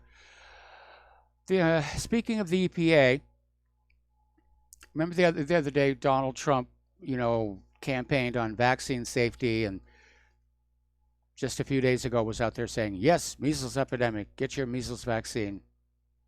I am the president, you will do it. The Environmental Protection Agency said today that as far as they are concerned, the active ingredient in Bayer Monsanto's weed killer Roundup, glyphosate, is safe, ignoring a growing body of independent research showing a strong connection between glyphosate and cancer in humans. But we're the Environmental Protection Agency. And today's decision by Administrator Wheeler, like virtually everyone he and the Trump administration make, completely ignores science in favor of polluters like Bayer. And this move by the EPA should not come as a surprise. Under the control of Trump and Wheeler, the agency is virtually incapable of taking steps to protect people from dangerous chemicals like glyphosate. Well, we've been seeing that for a long time. And perhaps it's a good idea to go back and remember just how the Environmental Protection Agency came into being and what its real purpose is. And that goes all the way back to the Nixon years, when Nixon ended gold convertibility. It was called the Nixon shock, and it basically shattered the confidence other countries had that the United States possessed the gold it claimed to have to collateralize borrowing. And so Nixon created the Environmental Protection Agency, and it was sold to you as, we're going to protect the environment. Its real job has been to go on out and take control of vast tracts of your public lands in order to lock them away so they can be pledged as collateral. And it uses a whole bunch of different programs to conceal the true size of the land theft: wilderness areas, roadless zones, wetlands, so forth and so on. But it's really about grabbing chunks of land with natural resources and holding them away from the American people and American business so the government can borrow against it. Good example of that would be the Grand Staircase Escalante Monument, which was declared a national monument, and it locked away a domestic source of low sulfur coal, forcing American companies to go do business with Asian coal suppliers who were campaign donors. And by the way, it actually also violated Utah's statehood agreement, because Utah's statehood agreement said the profit from that coal seam would be used to fund the school's education, the state's education system. And unfortunately, once the Grand Staircase Escalante Monument was declared, Utah had to become dependent on federal education funds, and with it, Common Core. So, alrighty. According to LifeSite News, we've seen this happen before, and it is terrible. Apparently, once again, Kenyan doctors have found anti-fertility chemicals in United Nations tetanus vaccines. More about this when we come back from our commercial break.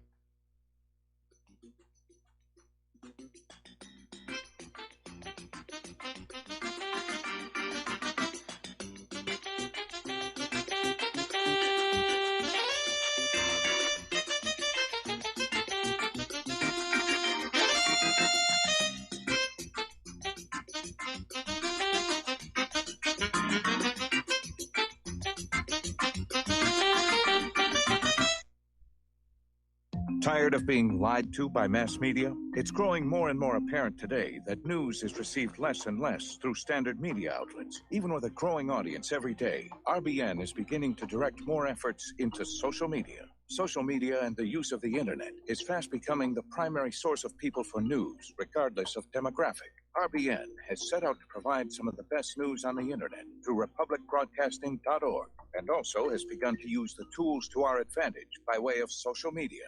Republic Broadcasting is now operating a Facebook page to function as yet another avenue to have our collective voice reach new audiences across not only America, but across the globe as well.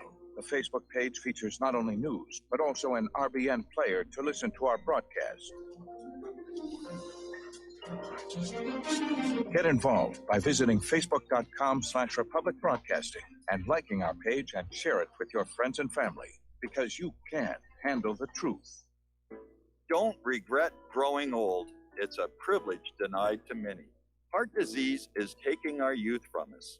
Young people in their 30s, 40s, 50s, and beyond are dying needlessly. One of the hardest messages I've ever had to deliver is to convince people that something natural like Extendivite should be taken as a preventative measure. I'm sure you heard an ounce of prevention is worth a pound of cure. Extendivite is that ounce. Take Extendivite for 1 year and see what your doctor has to say and how much better you feel. Herbs take time to address the problem. It took years of life to have a problem. Give Extendivite 1 year to fix the problem. Don't wait until it's too late. Call 1-877-928-8822 or visit heartdrop.com or visit us on Amazon. Extend your life with Extendovite.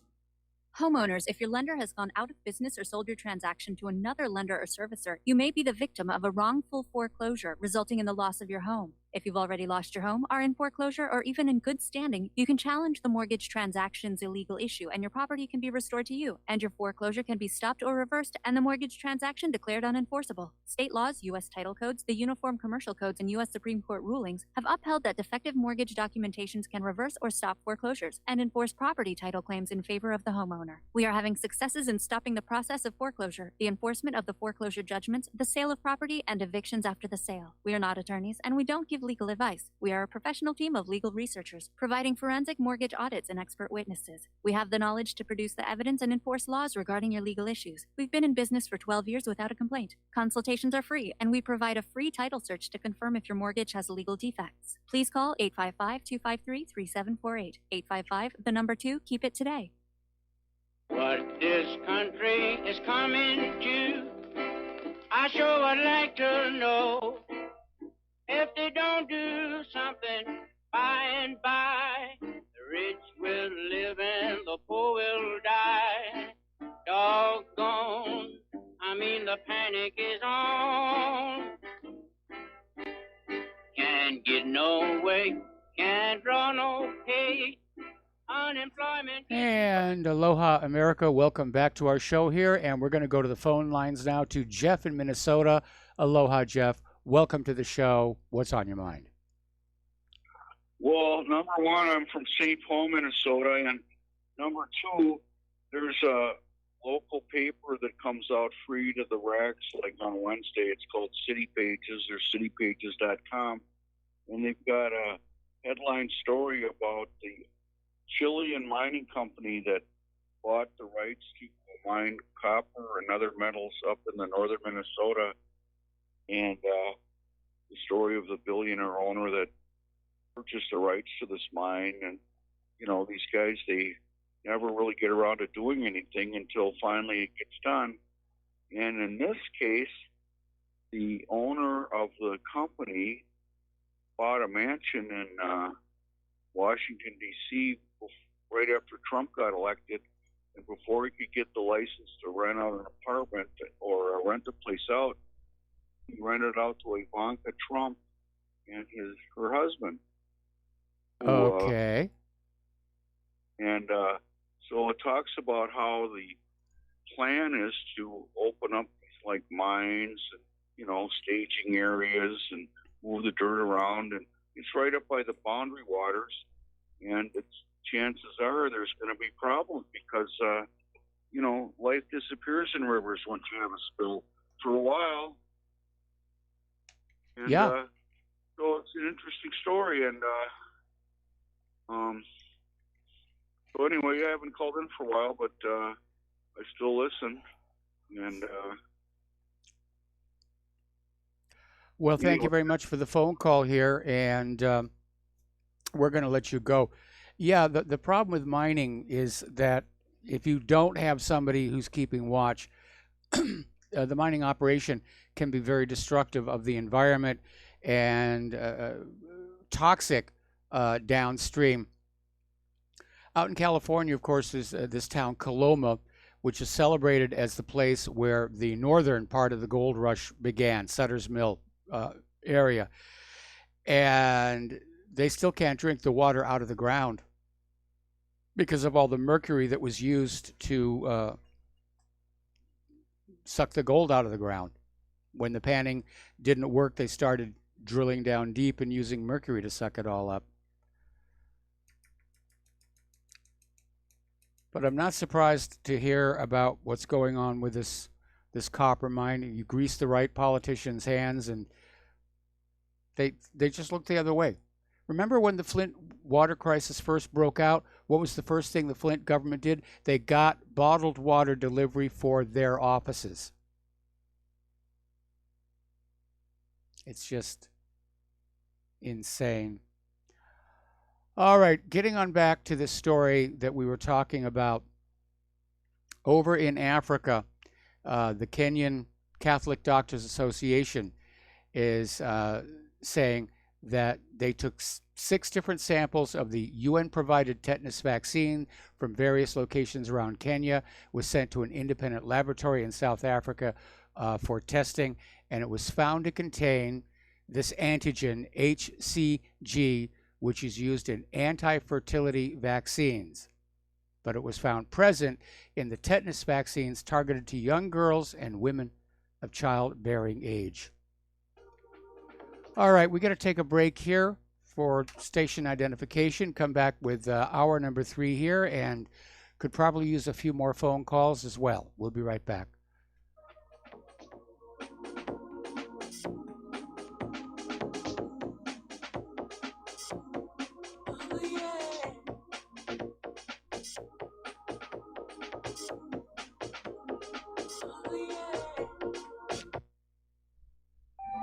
Did you know that neither the American Medical Association nor the American Bar Association were established to benefit the American people? Have you recognized that in our country, healthcare has little to do with health, and that our court system has nothing to do with justice? The priests of both medicine and law have been incentivized to implement a dark agenda on behalf of the Bilderbergers and their ilk. To protect ourselves and our progeny, we need to take a much closer look at how these two giant industries really work. Join me, Al Whitney, on In Defense of Humanity, Saturdays at 7 p.m. Central, as we expose the matrix and learn how not to consent to our own destruction. You're listening to the Republic Broadcasting Network, because you can handle the truth.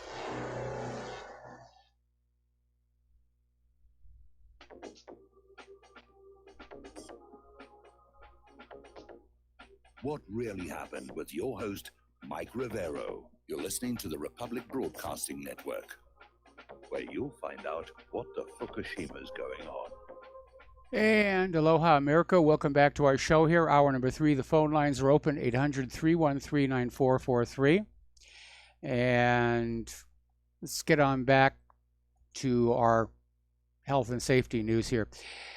Apparently, Ambien, which is a sleep medication, is now becoming infamous for prompting people to act bizarrely in a semi-sleeping stupor.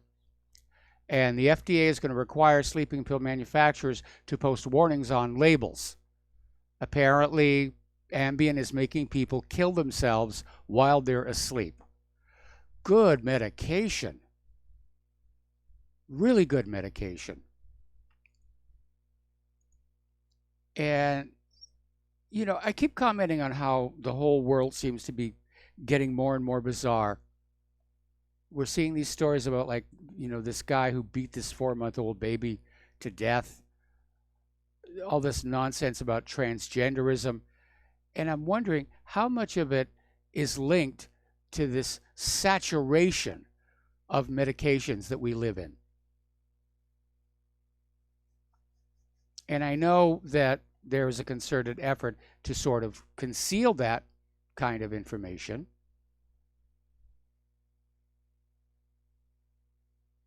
But how widespread is it really? Are we doping ourselves into bizarre behavior? We know that there's a problem with prescription antidepressants. Now they're telling us there's a problem with sleeping pills. Okay. Over at Tucker Carlson, they've had a little bit of a tiff with Babbel, who's one of the companies that advertise on the Tucker Carlson show. And Babbel is a language learning app. And they basically picked a fight with Tucker Carlson, and Fox News responded by blasting them as a minor advertiser, accusing them of teaming up with intolerant partisan activists. So the official Twitter account for Babbel publicly blasted Carlson's show and his fans as repugnant and at odds with our mission and values. If you saw our ad on Tucker Carlson's show, you're right to be upset. We are too. And Babbel said they're blacklisting the show. So basically getting around all of the talk here. What we're looking at is the company whose entire business model is based on improving speech for those learning new languages admits they're not big fans of free speech. And that's a very bad place to be in. Okay, if you thought winter had come and gone, think again. Over in Colorado, another blast of snow on that Front Range.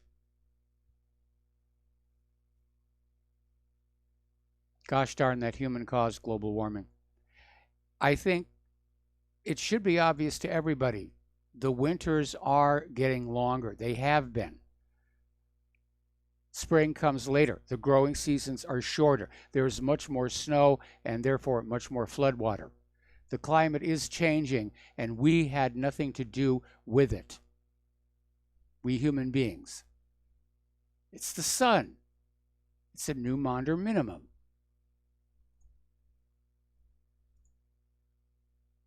So, ugly situation. Apparently, there was actually an attack, an airstrike on the largest Russian base in Syria. And the Russians are saying it was a drone belonging to rebel fighters, and it was shot down over the Russian air base. But apparently it was a heavy bombardment. Now, so far, up until this point, the United States and Israel and Russia aren't shooting at each other. Israel claims to be shooting at Iran. But for somebody to be shooting at Russia, the Russian base in Syria, that could escalate things tremendously. Getting on back to the oil embargo, Saudi Arabia is saying that they're ready to go. They're ready to switch over. Of course, they've got their own oil. It's not like they needed to buy a lot from Iran. But over in India, they're telling the United States government there's no way they can replace the oil they import from Iran. They're saying it's flat out impossible. They are saying that they need to be allowed to import crude oil from Iran without being punished by Washington, D.C. So Iran is still exporting oil, probably not as much as they were yesterday. And the world is just turning away from this sanction-happy government here. Foreign Minister Mohammad Javad Zarif over in Iran is highlighting how the U.S. National Security Advisor Bolton is feverishly trying to push Washington towards war with Iran. And he says the world is catching on to Bolton's chronic warmongering. I think the world has caught on to the U.S. government's chronic warmongering years and years ago, especially after it came out that Saddam Hussein didn't have those nuclear weapons. We're going to do a shout out now to our on-air affiliates who are just now rejoining our network. And apparently Maduro is still in power, at least according to Fox News. And Guaido is still calling on the troops to oust Maduro, but it doesn't look like he's getting many of them. The FAA has now prohibited U.S. air operators from flying below 26,000 feet over Venezuela. So let's see. Delivered a speech. Brazil is now confirming 25 Venezuelan military staff have now requested asylum. So that is going to get very, very nasty. There was an incident where a Venezuelan military vehicle drove over a curb. Apparently protesters were throwing rocks at it. And it went into the crowd of protesters. Nobody knows if anybody got hurt. But CNN and BBC were just playing that tape over and over and over again. Oh, the evil Venezuelan military. And so Venezuela has now pulled them off the air. Okay. Pardon me. Let's see. Yeah, here's another story. Fox News. Uprising turns violent after military armored vehicle plows into crowd of opposition supporters. Okay, we got a caller on the line. Let's go to Tom in Florida. Aloha, Tom. Welcome to the show. What's on your mind? Yes, Michael. Good day. Yes, Michael. Remember yesterday I called you in and I told you about the Pope in Catholic Church financing this immigration? They had it on Matt Drudge. This has been going on over a year. Yes. That the Catholic Church and the Pope have been financing this caravans coming up here through Mexico. And I just wanted to bring that to your attention. And also, I was watching OAN, One American News Network, every hour on the hour. I was telling you they have an immigration update. It currently now is almost $89 billion from what I'm seeing, and it's 26 million illegals according to their sources that are in this country illegally. Yes. And by the way, Yes, Michael. And yesterday, some guy, Darren or Derek, called you and said that I was saying about Cuba's not it was not rubble. Well, listen, I've been to Cuba 5 times, and if he wants me to explain Cuba in 1951, when my grandfather used to go over there from Dade County, he'd take a ferry down to Key West. Cuba was Vegas before there was Las Vegas. Yes. And they had Tropicana to Copacabana, and the Cubans would get TVs and cars before only other state that got in this country got TVs and cars before anybody else was California. So that guy, whoever he called you yesterday, saying I don't know what about a revolution or a revolution, I'm the one that coined the phrase revolution. It is a revolution because only 1 out of maybe 100 Cubans, not one woman on that island drives a car, and 1 out of 100 males have a car. So don't tell me that there's not a revolution in that place, because I've seen the buildings, I've been there. There's not no street lights in the place, signal lights, except maybe when you go into a resort area. So don't tell me that I don't know how Cuba was. My grandpa used to play in the Copacabana Tropicana back in the 50s, okay? He was in the band member, and he used to come from Dade County all the way down to Cuba, Havana, okay? So I know all about Cuba. I can tell you all about Cuba, anything you want to know about Cuba. Cuba was discovered by the Castilian Spanish, okay? And for a short time, England actually owned England actually was flying the Union Jack in Havana, Cuba, for like 3 years, okay? So I don't know if people know that England actually swapped Cuba for Florida. I don't know if people know that. But Cuba was definitely one of the places that Christopher Columbus did go when he went to the New Americas was Cuba, and he said it's one of the most beautiful places that he's ever seen in his travels. Yes. His name in Cuba was Christopher Colon. His name was Colon. So that guy that called you yesterday saying, oh, he don't know what well, I do know what I'm talking about. I can debate that guy anything he wants to debate about if he'd like to debate me. Anytime, any place, anytime. Now, like I said, Cuba before Castro did take over that island, it was a very rich place. Yes. It had everything before. Well, no. Okay, because back when Batista was running the place, for the elites, they were very wealthy. They had interest in the hotels. They were connected with organized crime. But the reason Batista was supported by the United States is he was willing to sell Cuba's agricultural produce to American companies like United Fruit and PepsiCo at below market rates. And this drove the ordinary Cuban people deeply into poverty. And that was why Castro enjoyed the popular support of the people when he finally had the revolution. So, Did you know, Michael, in Cuba, before we went to Hawaii and got the pineapples, you know where all the pineapples were coming in from the United States coming from? Cuba. Cuba had better pineapples, actually, than Hawaii. The pineapples actually were a little bit sweeter. According to what I was told, I never really tried a Cuban pineapple, but I was told that was the biggest place to get pineapples, definitely into the eastern United States, east of the Mississippi. Well, so the reason for the difference in sweetness has to do with shipping times, because in order that the pineapples grown here in Hawaii not go bad while they're being sent to the west coast of America, they're harvested a little bit sooner, and so they're not as sweet.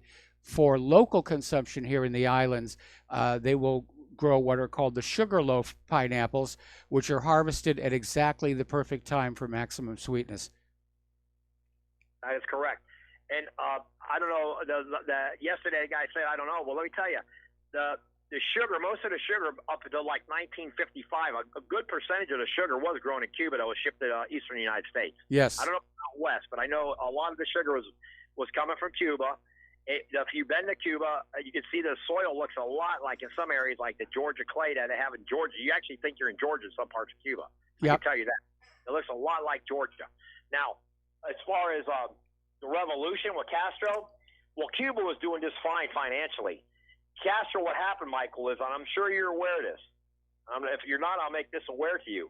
A lot of people were coming in from Haiti and Jamaica back in the early 1910s and 1920s. Yes. Are you familiar with that? Not really. I'm not that much of a student that far back. Well, believe it or not, Haiti is very close to Cuba. It's yes, like that part I knew. Stretch, yes. And Jamaica is not that. I think Jamaica is like I think it's 70, 80 miles. I can't remember the exact number there, but a lot of people in the early 19th to turn of the century from those areas were coming into Cuba, because Cuba at one time was very well. It had Indian population, of course. They were the natives of that island. The Hathaway. They call it Hathaway. They even actually have a beer called Hathaway beer. There's another group I can't remember them right offhand. But Cuba is very interesting because the Spanish, when they were coming to the Americas, that was really one of their main stops, Cuba. Yes. That was one of their main dropping off points. So, Cuba has a lot of history, a lot of architectural, some great churches that they did back in the, in the late 1700s, 1800s. It's an amazing place in the geography of the place. But that guy was saying that, well, listen, Cuba was doing just fine until Castro came up into power. They were doing wonderful. However, a lot of people were illiterate in the 50s. So that's why Castro was able to manipulate that. Remember, Che Guevara, Michael, I know you know this. He was not a Cuban. Yes, that I knew. Run around with these in Cuba, they have Che everywhere. And I'm like, this guy, and if you know anything about Che Guevara, okay, he was not a Cuban. He's an Argentinian, and he was not a good person. Okay. Yes. You look at his history. I'm not even going to say that on air. You can find that out, and you can discuss that with yourself. But Che Guevara was pretty wicked as far as he was able to do to that island. Okay. Yes. Believe it or not, before Castro took power, Cuba actually had some very elite golf courses. And like you say, the well-to-do people would go over there from the United States or anywhere in the world. Actually, it was like a paradise, as far as vacationing. Well, they had a lot of golf courses, and they had an article in the Golf Digest about 3 years ago that I read. It was very interesting. Raul Castro, Emilio Cienfuegos, Che Guevara, and two other officials were out there playing golf. I believe it was on the Havana golf course. And because Castro lost, he said, close all the courses down and tear them up and bulldoze them down. They only kept, I believe, one course open. And that was in Veradero, and maybe some other little course. Basically, because he lost a round of golf to Che Guevara, you can read that. It was in the Golf Digest. And I basically believe it. He tore the golf courses up in Cuba, which actually had like couple major nice courses over there. A lot of the old pros would go over and play with. Well, I can understand where Castro would have had support for that. I mean, there are a lot of people. We're an island like Cuba, and it gets very crowded here. And there are a lot of people who are wondering, why does every single military base have to have its own private golf course? And there have been a lot of calls for these golf courses to be basically shut down and the land returned to the people of Hawaii. To give us a little bit more living room. And so I can understand where Castro may have been coming from on that one. Michael, one more thing before you let me off there. I know you're going to get me. You had one caller that called in yesterday. He made a really great, interesting point yesterday to you after I called. I listened. He was talking about why are we worried about Venezuela when we really should be working to aim at Mexico? Why are we not sealing that border and taking 50 miles off their border, off our border and their border, and just seal it off and put whatever we have to do to stop this immigration invasion? Why hasn't Donald Trump or any president in the last 20 years stopped this illegal invasion, Michael? Why? Why is this continuing? That's an excellent question. And we know that Eisenhower was able to stop the illegal immigrant problem. Hungary just demonstrated how well a fence can actually work. They're being brought into this country for some reason, and I don't know why. Is it for more cheap labor? Is it because somebody thinks they can be turned into soldiers for the coming World War? But it is an absolute failure to secure our border. And that caller yesterday was absolutely right. Instead of mucking about in Venezuela, which is really all about the oil and the currency it's sold in, we should be taking care of this nation, and we're not. In fact, that seems to be kind of a situation with the government as a whole. They can't fix the problems here in the United States, so they're going to show how butch they are by going on out and mucking about with other people's countries. You're right, Michael. Michael, what about John J. Pershing? Didn't John J. Pershing Pancho Villa into Mexico, way deep in Mexico, Pershing and General Patton? I Yes. think Patton was part of that, wasn't he? I don't recall that Patton was part of the situation with Pancho Villa. I'd like but- to look into that. I thought I heard that Patton was actually, when he was a young man, he had to go fight against Pancho Villa. I think it was Patton or MacArthur, one of them. And John J. Pershing, I know, was the man who actually went in there with the mission of chasing down Pancho Villa. John J. Pershing, correct? Yeah. I'm pretty sure that was who was in charge of it all. I don't know about Patton, but it'll be worth a hunt. But again, we're getting way, way, way back in history, and we need to sort of get brought up to the current moment. So, Tom in Florida, we're going to let you go here. We're going to take another break for commercials. I could use a few more phone calls, 800-313-9443, and we'll be right back.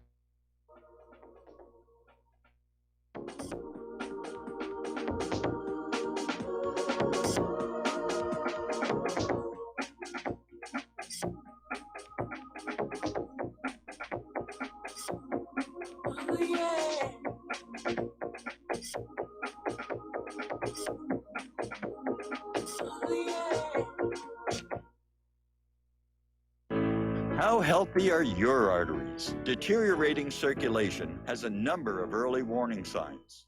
High cholesterol, high blood pressure, fingers and or toes often go cold, arms and or legs often go to sleep, sharp diagonal crease in the earlobe, short walks cause cramping or pains in legs. Memory is not as good as it used to be, ankles swell late in the day, chest pain after physical exercise or emotional stress. If you experience even one of these symptoms, your circulatory system is crying out for attention. Extendivite is a natural solution to help improve your overall health. Extendivite is not your average heart tonic.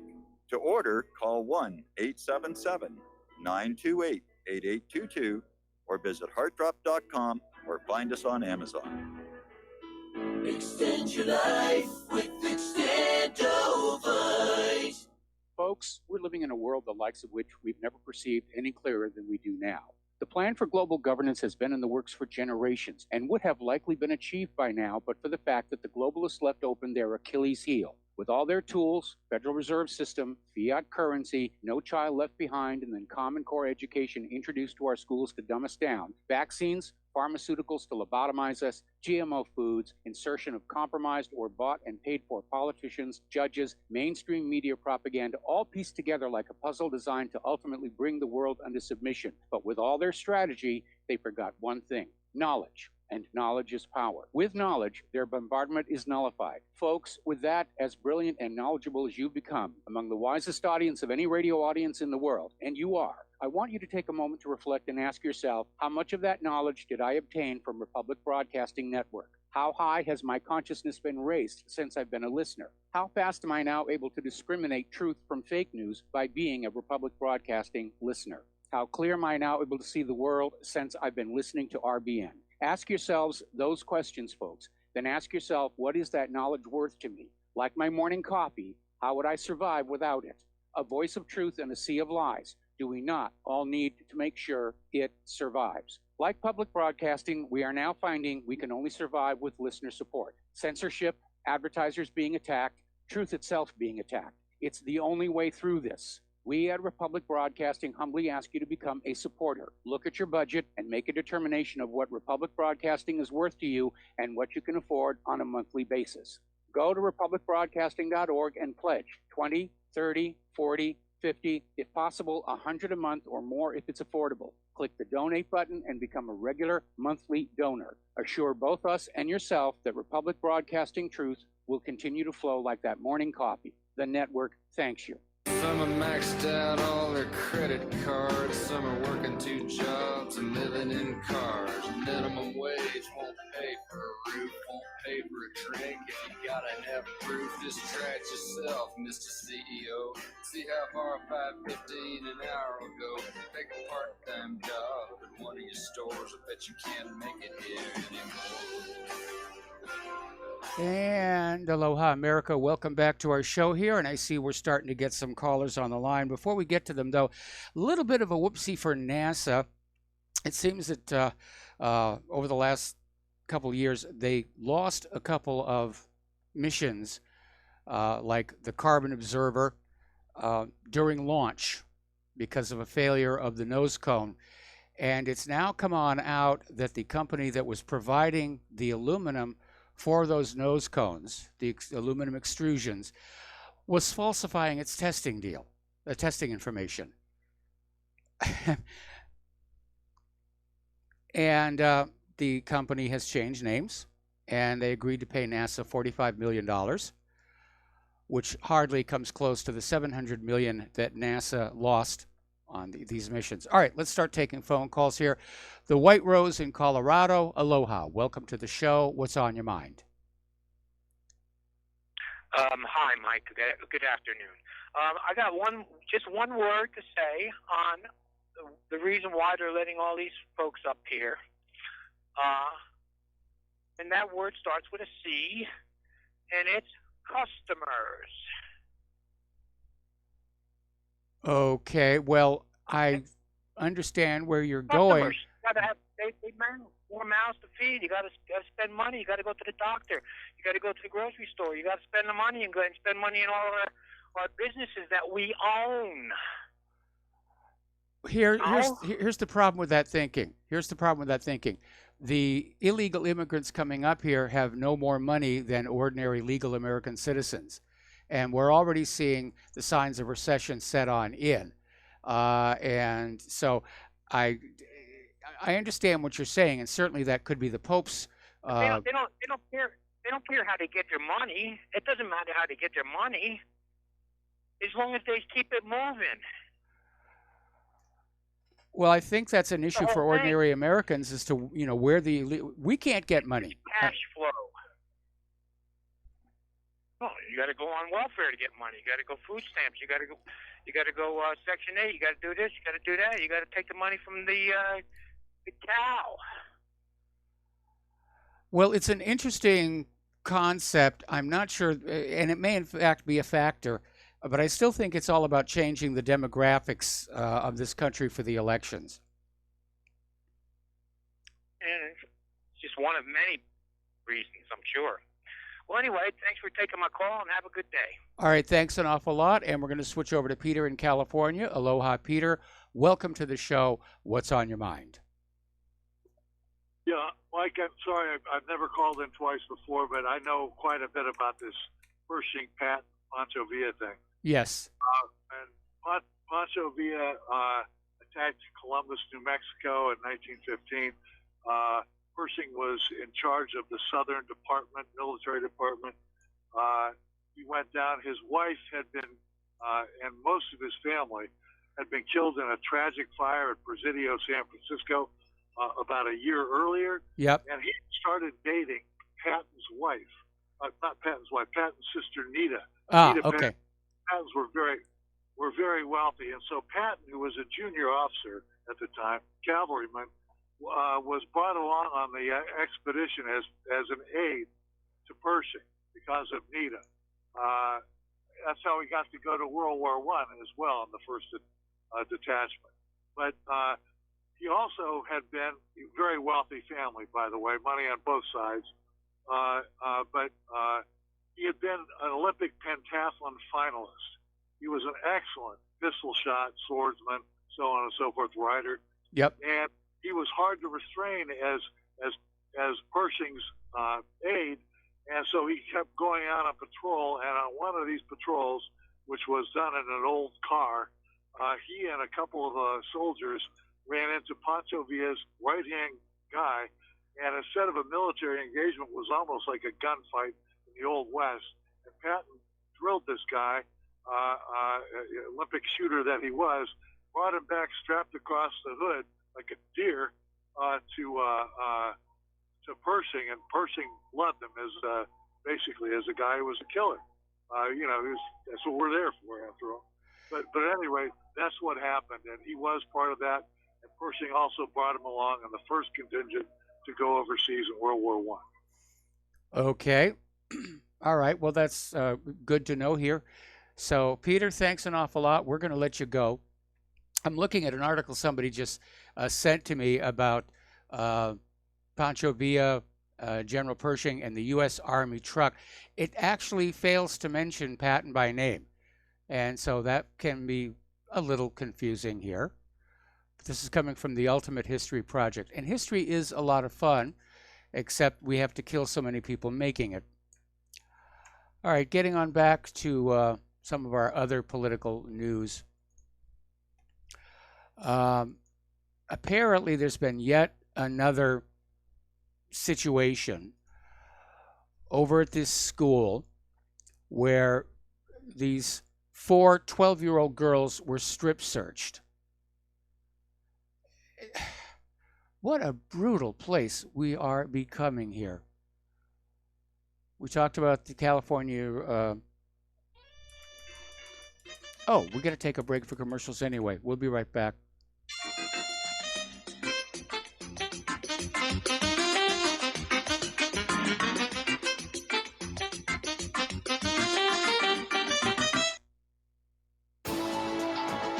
You are tuned in to the Republic Broadcasting Network. Visit our website by going to republicbroadcasting.org.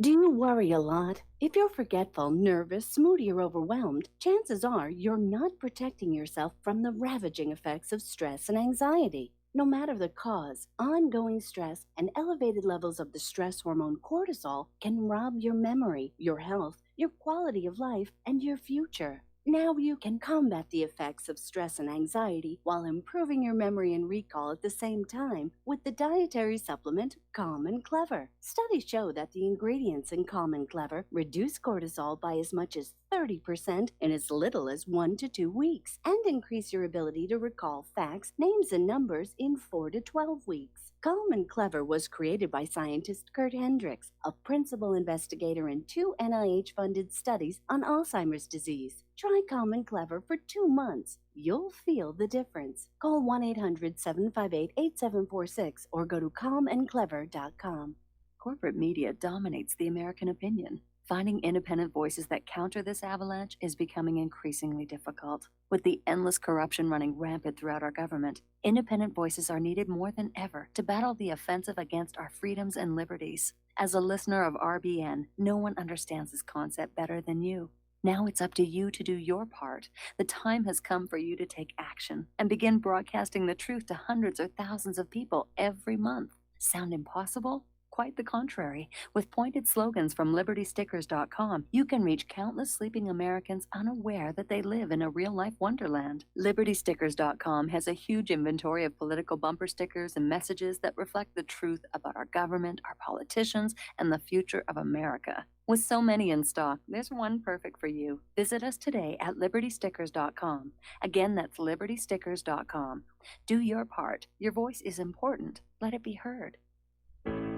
The reviews for Extendivite are amazing. Here are some from Amazon. By Christine, great for heart palpitations. By Anne, before I started using this product, every afternoon my ankles and my hands would be swollen. That doesn't happen anymore. So if that part of their advertising is true, I have to assume that the rest of it is also. Not to mention that when I had my yearly blood test, only a few weeks after beginning to use this product, my cholesterol had dropped over 30 points. I'm going to continue to take it. By Croc, I love this product. It really works. By Brad, works great, thank you. Tell us your story. Get your Extendivite today. To order, call 1-877-928-8822. That's 1-877-928-8822 or visit heartdrop.com. Extend your life with Extendovite.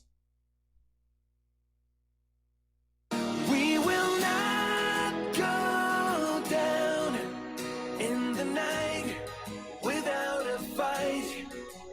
You can burn up our mosques and our homes and our schools, but our spirit will never die. We will not go down. Gaza tonight. And aloha, America. Welcome back to our show here. And going back and picking up some bits and pieces of news that we missed earlier in the day. Again, it's May Day, International Workers' Day. And of course, here in this country, they don't make a big deal about it because for my generation growing up, it was inextricably linked with the Soviet Union, which has a big parade every May Day. Big parade. And it's a major holiday for them. So apparently over in France, they were having their May Day celebrations. And apparently extremist demonstrators tried to intrude and basically confront the yellow vests, and it triggered a riot. That poor city, have they not suffered enough over there? Poor us, the human race, have we not suffered enough already? Carol Markowitz is out there with a comment saying about all these Democratic candidates out there saying, well, they're fine with a woman president. She's saying, okay, drop out. Makes sense. Representative Ilhan Omar, I think, is self-destructing before our eyes. She's out there saying, America is not going to be the country of white people. Well, Representative Omar, we're supposed to be a country that doesn't pay attention to things like skin color. And I would urge you to read the speeches of one Martin Luther King Jr.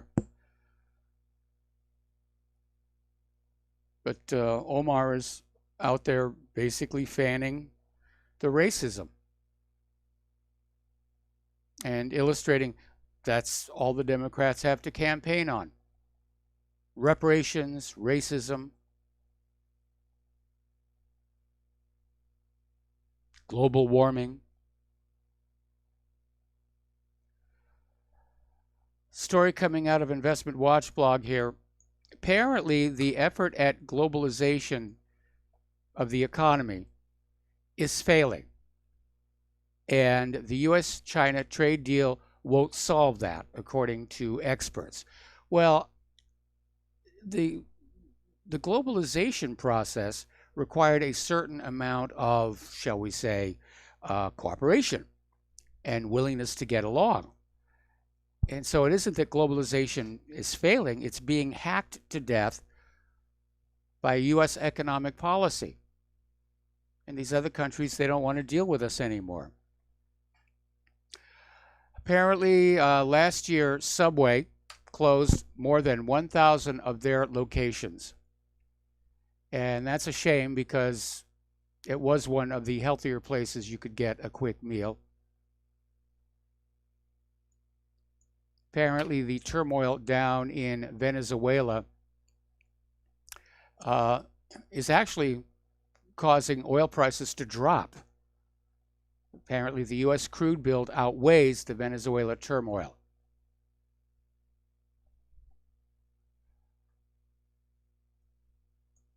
All right. Now, this is kind of interesting here. Apparently, over in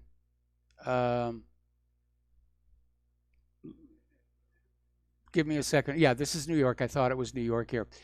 Apparently, the city of New York is closing 2 Williamsburg yeshivas that allowed unvaccinated kids to attend class. Now, I know this is a hot button issue, mandatory vaccines or not. The problem here is that during Passover travel to Israel, a lot of people picked up measles and they're bringing it back with them. And yesterday there was this article where this rabbi came on out and said, well, the measles thing, it's going to lead to anti-Semitism. They're going to blame us. But it was a problem. And they're claiming a medical/religious exemption. Bill de Blasio is pushing the mandatory vaccines. It's coming to loggerheads. And so it's going to get very, very tense. And I'm sure that we're going to see Israel supporters screaming that it's discriminatory, that it's anti-Semitism, blah, blah, blah, blah, blah, blah, blah. Over in British Columbia, the authorities are threatening to arrest a father if he dares refer to his trans child as her real sex. In other words, she was born a girl, she wants to be a guy, or thinks she wants to be a guy. Somebody convinced her she wants to be a guy. And if the father dares call her she or her, he's going to get arrested? That is a little bit out there. And again, what bothers me about this whole transgender situation is not that there aren't transgender people out there. It's that it's being marketed. It's being promoted. It is being sold to the next generation as a fashion statement.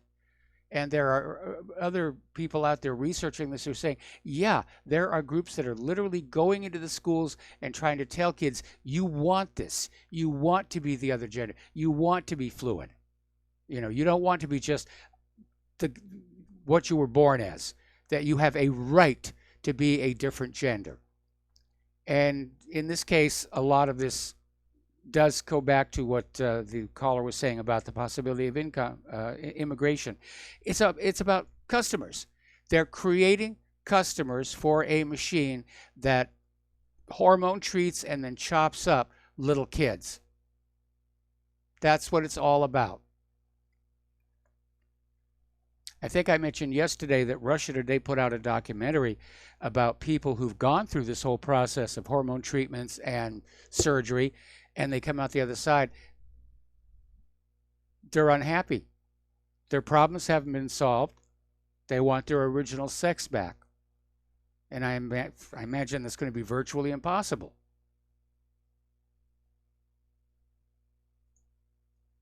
So, yeah, it's all about churning more money out of the general population. That's what it's about here.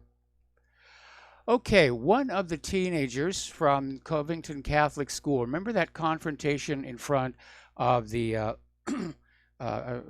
Lincoln Memorial where this Native American activist got into the face of these kids and just started pounding his drum, trying to provoke a reaction, which he did not get.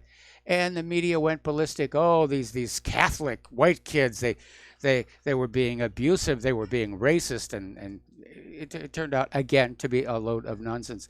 But one of the teens, Nick Sandman, is now suing NBC for $275 million, and I hope he gets every single penny of it.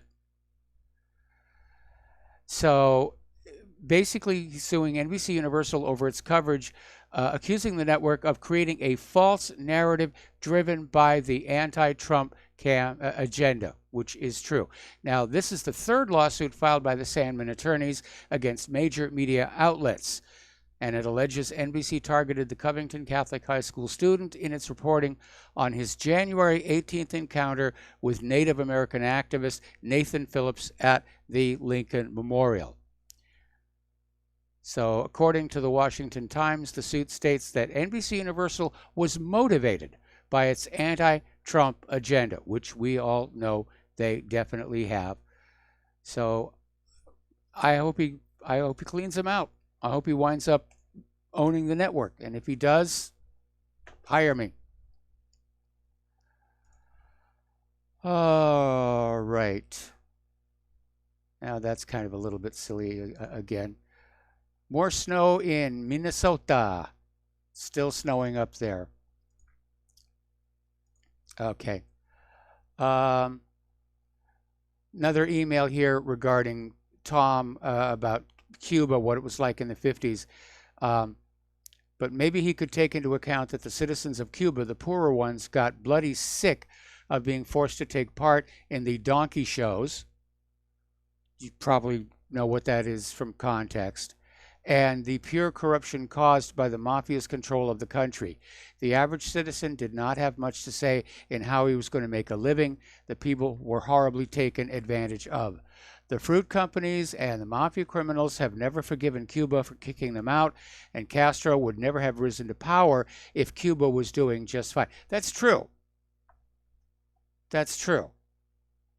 If the people of Cuba had been happy at that time, wouldn't have been an issue.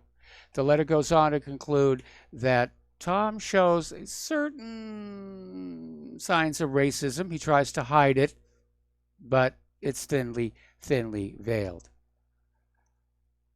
Okay. New York Times apologized, blah, blah, blah, blah, blah, blah. Okay, so let's look at what's going on. They're back to investigating the investigators. And Fox News is back on this, where it's not really investigating the investigators. I mean, Mazie Hirono made that very, very clear.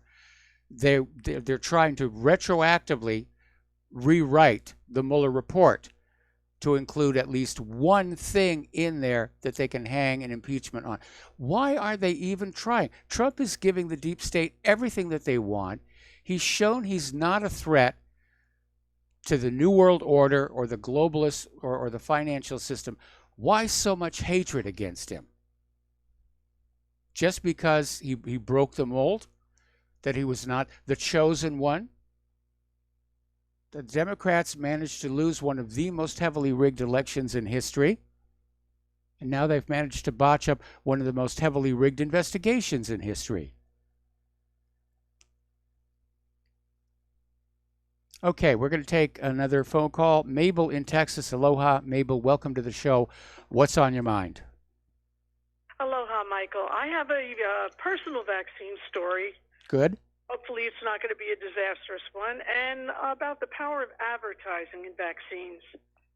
When our little grandson was born, we were told by son and daughter-in-law that in order to hold him or be by him, we needed to get mumps and what was the whooping cough vaccine? I think it's a three-prong vaccine. Yeah. So I am opposed to getting vaccines, but in order to hold him or be even near him, we were forced to get it. So when I called under protest, when I called the doctor's office, I got a very interesting comment from the receptionist who said, wow, we've never gotten calls about this until they had that commercial on TV with the big bad wolf and whooping cough. So I thought, well, there, for all your listeners, shows the power of advertising and how I think that we should stop all these advertising about, oh, you need this drug or you need that. Oh, I agree. Because it obviously. I agree. Oh, I mean, yeah, the United States. Most countries do not allow advertising prescription medications on in their media.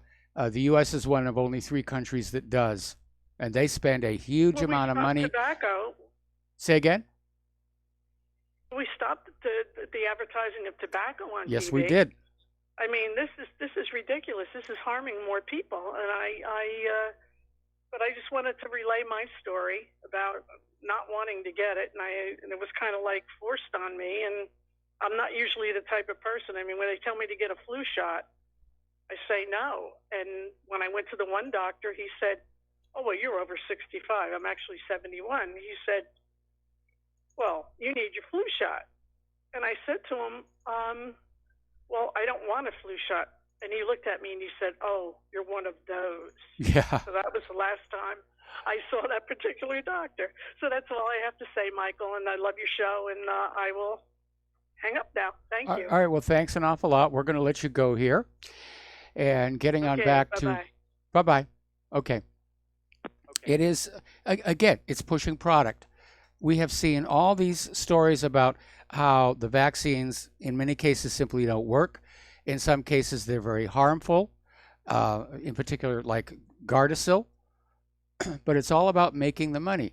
And I'm sure that all of our politicians have got stock in the pharmaceutical companies in their portfolios. And so their decisions are going to be influenced by their wallets.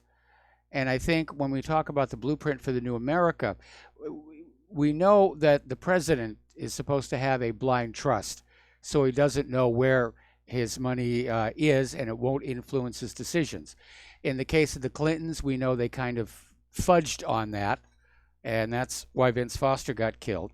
In the case of Donald Trump, his money is under the control of his immediate family, but he can see clearly what it is that they're doing with it. But I think a blind trust is a really good idea, not just for the president, but for every single member of Congress, so they don't let personal financial interest sway their votes. I mean, we saw that back in 2008 with TARP, the Troubled Asset Relief Program. And they voted it through not to save the American people, but to save their own stocks, their own stock portfolio. They were voting themselves a safety net at your expense.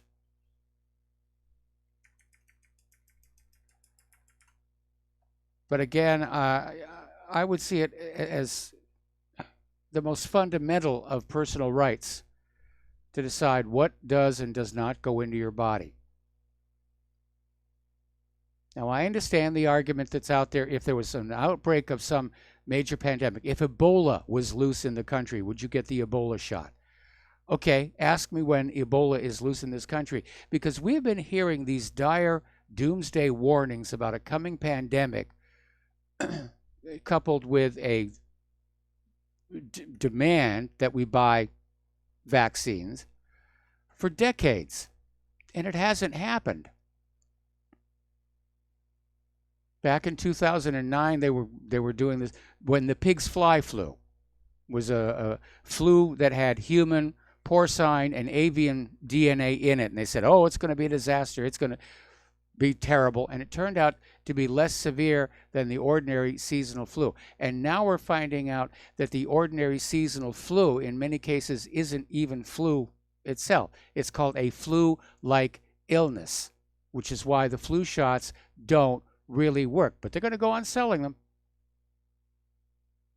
They are definitely going to go on selling them, because it makes money, and that's what it's really all about. Okay, we got to take a break for commercials.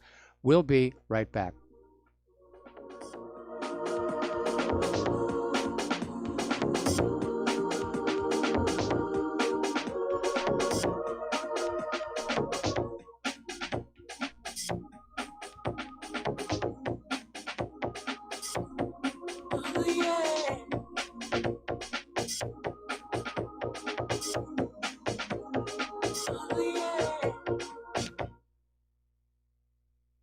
Homeowners, are you in foreclosure, expecting to be served with a foreclosure lawsuit, or suspect your lender has coerced you into an illegal mortgage transaction?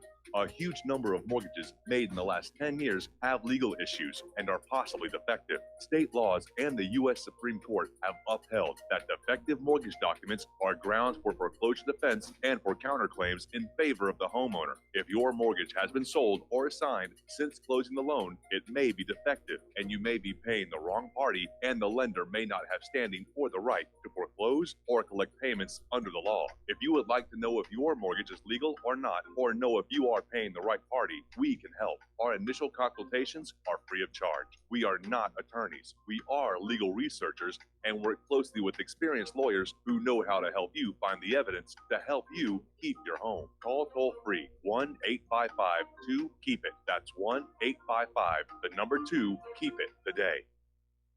Without the right accessories, any guy can be off the mark.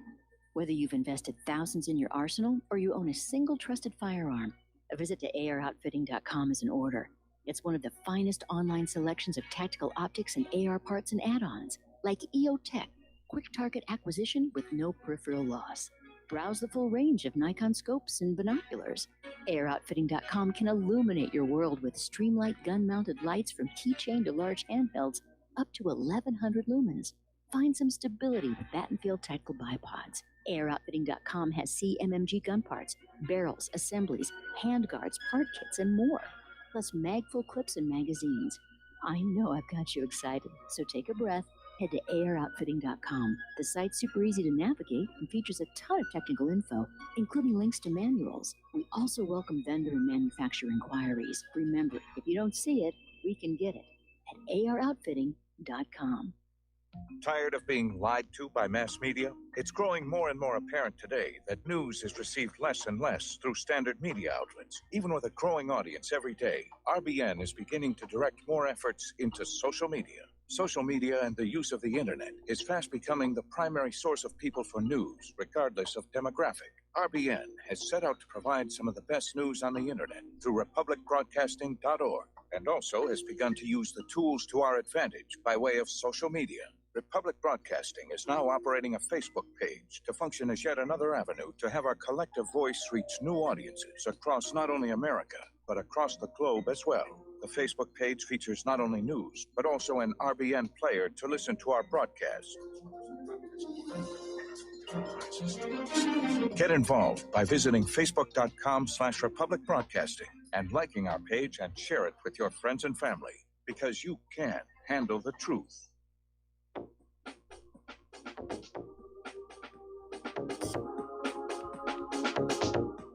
What really happened with your host, Mike Rivero.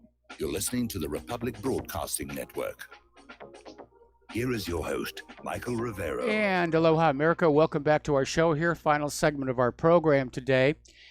And looking back at what's going on in Venezuela, apparently Representative Ilhan Omar is saying that the U.S. government kind of bears some of the blame for what's going on down there, which is accurate, but is not going to win her any more friends on Capitol Hill. According to foreignpolicy.com, Juan Guaido's plan for Venezuela appears to be in limbo. In other words, he doesn't really have one. He's just going to seize power, and then after that, I'm sure he'll be told what to do by somebody. Boston.com is saying that U.S. hopes for Venezuela change fizzle for the third time this year. And somebody sent me, forwarded to me a copy of an email that was sent out by the White House titled, "This is the corrupt, illegitimate Maduro regime." And it's just this shameful piece of propaganda, completely one-sided. And it quotes Mike Pence, who apparently for some reason is aboard the USS Harry S. Truman, saying, "As we stand here today aboard this ship, the people of Venezuela are seeking to reclaim freedom and democracy in their nation." Well, I understand that. We're trying to do that here. "A nation impoverished by dictatorship, socialism, and oppression." And so we say to President Juan Guaido, to all the freedom-loving people of Venezuela, "Estamos con ustedes," which means we are with you. Again, pure propaganda. This has got nothing to do with the people of Venezuela. And if you doubt that, just look at what has happened in every country where the U.S. has done a regime change. Every single one. There is no democracy. It devolves into a dictatorship. And the quality of life for the people goes downhill. Happened in Chile in 1973, happened in Iran in 1953, happened out in the Philippines. That's the pattern. None of this has anything to do with making life better for the people of the country. It's about grabbing the riches, grabbing the wealth. Just grab the goodies, grab the oil. Control what currency the oil is sold for. So apparently Guaido's attempt to stir the military failed miserably, and now there are rival protests in Caracas. It's a mess. They've just made a huge, huge mess. Reuters is saying that the Venezuela crisis puts Trump policy to the test. Meanwhile, over at the Washington Examiner, they're saying the U.S. military is prepping for a Guaido takeover in Venezuela. And again, we need to know where those two carrier groups, the Eisenhower and the Roosevelt, where are they actually going? So, and again, the Trump administration is telling Russia, get out of our hemisphere. That's the Monroe Doctrine, which, of course, Russia has never agreed to. So we're coming up here on the end of the program, and somebody is sending me these stories from Great Britain about the new war on knives. Britain wants to ban knives. Banning guns did not make crime go down, so we're going to ban the knives. Okay, there should be music happening right about now. Oh, there it is. It's just very low volume.